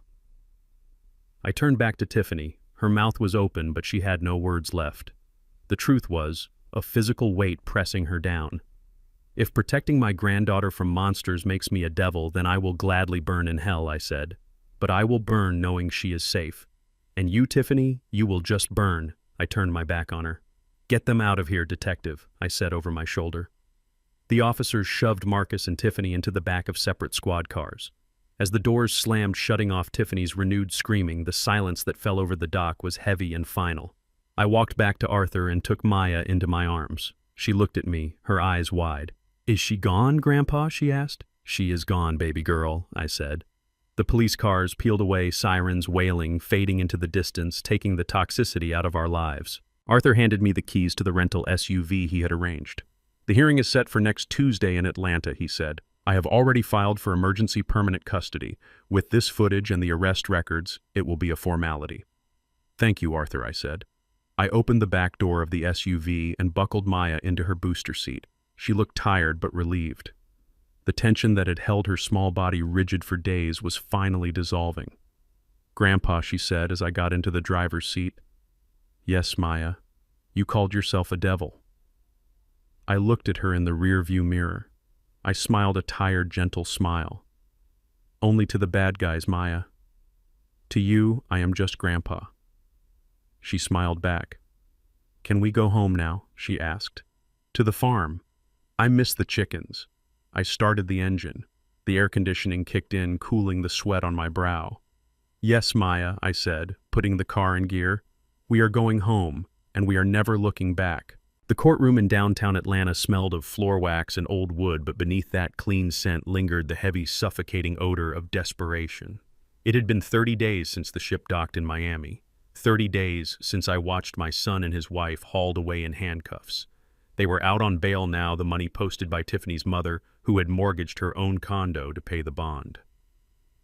I sat at the plaintiff's table, my hands resting on the polished oak. I wore the same charcoal suit I had worn on the ship, my armor against the chaos. Arthur Sterling sat beside me, a shark smelling blood in the water. We were calm. We were prepared. Across the aisle, Marcus and Tiffany sat with their court-appointed defense attorneys. They looked different. The transformation was calculated, designed to elicit sympathy from the family court judge. Tiffany was wearing a modest beige cardigan and a long skirt, her hair pulled back in a severe bun, no makeup covering her pale face. She looked like a penitent nun, not the woman who had screamed about her brand while being dragged off a cruise ship. Marcus wore a cheap, off-the-rack suit that didn't fit, looking small and defeated, his eyes fixed on the table. They were fighting for custody. Not because they loved Maya, I knew that. Arthur knew that. Even the judge probably suspected that. They were fighting because Tiffany needed a redemption arc. She needed to be the mother who made a terrible mistake and fought to get her family back. Without Maya, she was just a child abuser. With Maya, she could be a victim of circumstance. The hearing began. Tiffany took the stand first.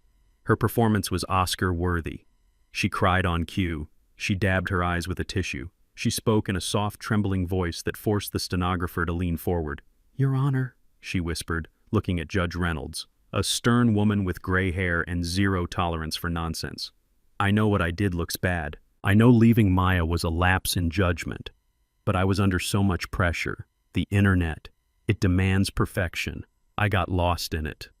But I love my daughter. She is my world. Please don't take her away from me.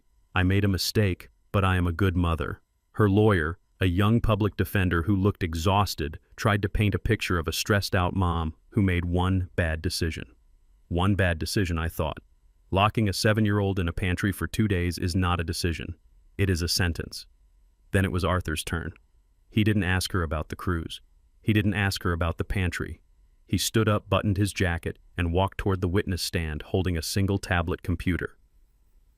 Mrs. Jefferson Arthur said, his voice pleasant, almost conversational. You say you love Maya? You say she is your world? Yes, Tiffany sobbed. I adopted her. I chose her. You chose her, Arthur repeated. That is an interesting choice of words. Tell me, Mrs. Jefferson, are you familiar with the concept of cloud storage? Tiffany blinked, confused by the pivot. Cloud storage, like for photos and documents, Arthur added. Notes, diaries, specifically the digital journal app you have installed on your iPhone, the one linked to your iCloud account. Tiffany's face went rigid. The tears stopped instantly. I write my thoughts down. It is therapy. Therapy. Arthur nodded. Well, we subpoenaed your cloud data as part of the discovery for the fraud investigation, and we found some very interesting therapeutic thoughts. He tapped the screen of the tablet. Your Honor, I would like to enter into Evidence Exhibit G. These are entries from Mrs. Jefferson's personal digital diary dated 3 months ago, 6 months ago, and 2 weeks before the cruise. Objection. Tiffany's lawyer stood up. Private thoughts are not admissibility. Overruled, Judge Reynolds said, leaning forward, her eyes sharp behind her glasses. This is a custody hearing, counselor. The state of mind of the parent is relevant. Proceed, Mr. Sterling. Arthur looked at Tiffany. He didn't look triumphantly. He looked at her with a profound disappointment. Entry dated March 12th. Arthur read aloud. The engagement numbers are down. The adoption content is stale. Maya is getting too old to be cute, and she is too awkward for the brand deals. I need to pivot. Maybe a tragic backstory. Or maybe we rehome her. A gasp went through the courtroom. Not from the gallery, but from the judge herself. Rehome her. Arthur looked up. Like a dog. Mrs. Jefferson, you wrote about your daughter like she was a dog that stopped doing tricks. I was venting. Tiffany stammered, her face flushing red. I was just frustrated. Let's continue, Arthur said, ignoring her. Entry dated May 4th. Marcus is worried about the money. I told him we just need to hold on until the old man kicks the bucket. Once we get the inheritance, we can dump the kid, put her back in the system. She served her purpose. The ROI on her is negative now. ROI. Arthur paused, letting the acronym hang in the air. Return on investment. You referred to your child as a negative investment. That is not what I meant. Tiffany shrieked, her mask of modesty slipping. You are taking it out of context. And finally, Arthur said, his voice dropping an octave, deadly serious.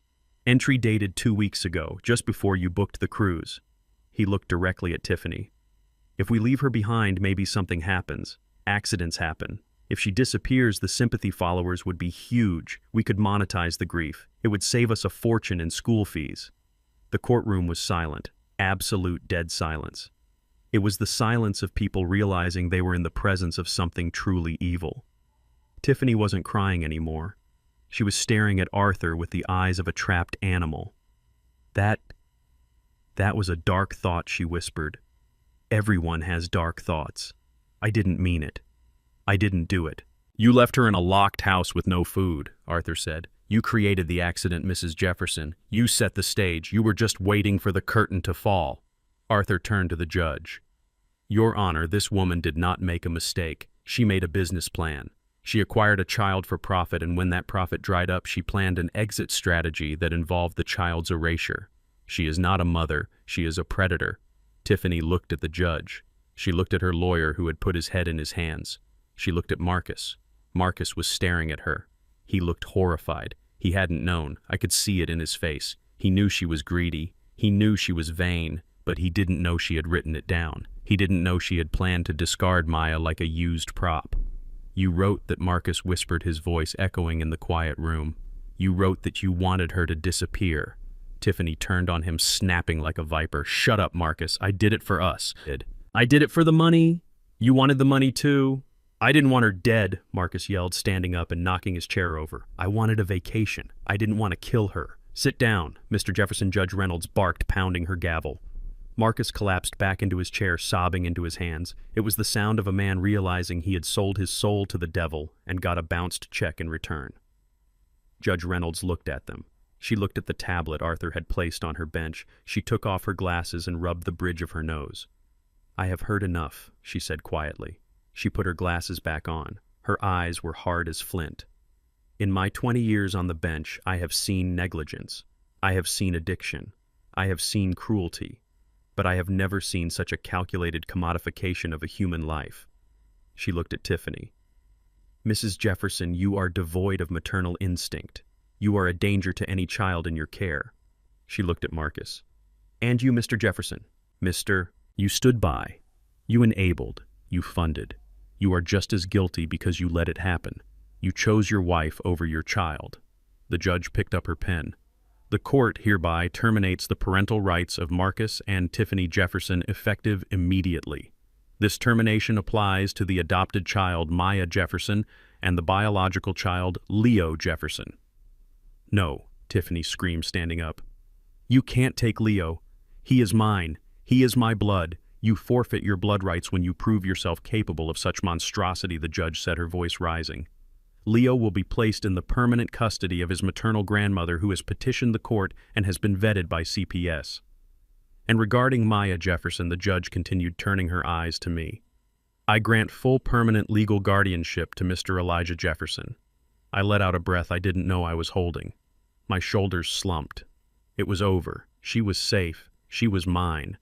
Tiffany was screaming again, but it was a distant sound. The bailiffs were moving in. They were escorting her out, not to jail this time, but out of the courtroom, out of Maya's life. Marcus didn't move. He sat there while his wife was dragged away. He sat there while the judge closed the file. When the court was adjourned, I stood up. Arthur shook my hand. "We did it, Elijah." I nodded. "Yes, Arthur, we did." I turned to leave. I had to go pick up Maya from the waiting room. I had to tell her that she never had to worry about being returned or rehomed or erased ever again. "Dad." I stopped. I didn't turn around. "Dad, please." I turned slowly. Marcus was standing by the defense table. He looked like a ghost. He looked like the little boy I used to take fishing. The little boy who used to cry when he scraped his knee. But that boy was gone, consumed by the weak man standing in front of me. I didn't know Dad. He wept, tears streaming down his face. I didn't know she wrote those things. I didn't know she wanted her gone. "You knew enough, Marcus," I said, my voice tired but steady. "You knew you locked the door. You knew you left her. You don't get to claim ignorance just because you didn't write the plan down. You executed it." He took a step toward me, his hands reaching out. "I lost everything, Dad. My house, my car, my wife, my kids. I have nothing. I am sleeping on a cot in a shelter. I am scrubbing toilets at a diner. Help me, please. Just give me a chance." I looked at him. I looked at the hands reaching for me, hands that had taken and taken and taken. I reached into my pocket. I pulled out a single crisp $1 bill. I walked over to him. I placed the bill in his hand. "Here is your inheritance, Marcus," I said. "Don't spend it all in one place." I turned and walked away. "Dad," he screamed behind me, a raw sound of total despair. "Dad, don't leave me." I kept walking. I pushed open the heavy wooden doors of the courtroom. I wasn't leaving him. He had left us a long time ago. I walked into the hallway. Maya was sitting on a bench swinging her legs. She saw me and jumped up. "Grandpa," she chirped, running to me. "Is it done?" I picked her up, hugging her tight, breathing in the scent of her shampoo and the promise of her future. "It is done, baby girl," I said. "Let's go home." We walked out of the courthouse into the bright Atlanta sun, leaving the shadows behind us forever. The Georgia sun felt different on the porch of the new farmhouse. It wasn't the oppressive heat of the city or the humid weight of the Miami docks. It was a gentle, warming light that filtered through the leaves of the ancient oak trees lining the driveway. I sat in my rocking chair, a glass of iced tea sweating on the small table beside me, watching the dust motes dance in the afternoon air. It had been exactly 1 year since I walked out of that courtroom. 1 year since I severed the branch of my family tree that had become rotten so the rest could survive. I didn't live in the old house anymore. I sold it 2 months after the trial. Too many ghosts, too many memories of a son I thought I knew and a wife who would have been heartbroken to see what he became. I bought this place, a 60-acre horse ranch 2 hours north of Atlanta. It was quiet. It was green. And most importantly, it was ours. "Look, Grandpa. Look at me." I looked up. In the paddock about 50 yards away, Maya was trotting on a gentle mare named Buttercup. She was wearing a helmet and riding boots, her back straight, her hands confident on the reins. She didn't look like the terrified child shivering in a pantry anymore. She looked like she belonged to the earth and the sky. "Good job, baby girl," I called out. "Keep your heels down." She laughed, a sound that was pure and unburdened. I took a sip of tea. The silence here was a luxury I had earned. But in the quiet, I often thought about the noise I had left behind. Arthur Sterling still gave me monthly updates. He called it the debris report. Marcus was currently living in a boarding house in downtown Atlanta, a place where you paid by the week and shared a bathroom with strangers. He was working at a car wash scrubbing mud off the tires of SUVs that he used to lease. Arthur told me he had seen him once. Marcus looked older, thinner. He kept his head down. He didn't tell people his last name was Jefferson anymore. He had tried to write to me once. A letter arrived 3 months ago. No return address. Just a single sheet of notebook paper. Dad, it said, "I am sorry. I know that doesn't fix it, but I am learning what $1 is worth. I miss you." I didn't reply. I folded it and put it in the safe. Not because I didn't care, but because silence was the only teacher he would listen to. He needed to find his own way out of the hole he dug. If he ever climbed out, maybe we could talk. But not until then. Tiffany's fate was less quiet, but equally devastating. The internet never forgets. The video of her screaming at the port, the recordings of her cruelty, they followed her like a digital shadow. She couldn't get a job in marketing. She couldn't get a job in sales. She was toxic. Last I heard, she was working the checkout line at a discount grocery store in Alabama wearing a name tag that said Brenda, trying to hide from the world she used to desperate to impress. She had filed for bankruptcy twice. Her friends, the ones she tried so hard to impress, had vanished the moment the credit card stopped working. She was alone with her vanity and a mirror that no longer showed her what she wanted to see. And Leo. My biological grandson was in a behavioral boarding school in Vermont. It was expensive, and I paid every cent. It wasn't a punishment. It was a detox. He needed to be deprogrammed. He needed to unlearn the entitlement and the cruelty his parents had fed him like candy. He wrote to Maya sometimes. At first, the letters were angry, blaming her for everything. But lately, they had changed. "Dear Maya," he wrote in his last letter, "we went hiking yesterday. I saw a deer. I didn't scare it away. I wish you could see it. I am sorry I yelled at you on the boat." Maya kept the letters in a special box. She was forgiving in a way I could never be. She was the best of us. I watched her guide the horse back to the stable. She dismounted with a grace that made my chest swell. She groomed the horse, talking to it in a low, soothing voice. She had a gift with animals. They trusted her because she knew what it felt like to be vulnerable. She ran up the porch steps, her boots clumping on the wood. She was flushed and sweaty, smelling of hay and sunshine. "Did you see me, Grandpa?" she asked, breathless. I did a trot. "I saw you, baby girl," I said, handing her a glass of lemonade. "You were flying." She sat on the step next to my chair, leaning her head against my knee. "I like it here," she said. "It is quiet." "It is," I agreed. "Grandpa." "Yes, Maya. Do you miss them?" I looked out at the rolling hills. The sun was beginning to dip, casting long shadows across the grass. "I miss who I wanted them to be," I said honestly, "but I do not miss who they were." Maya nodded. She understood. She was 8 now, going on 30.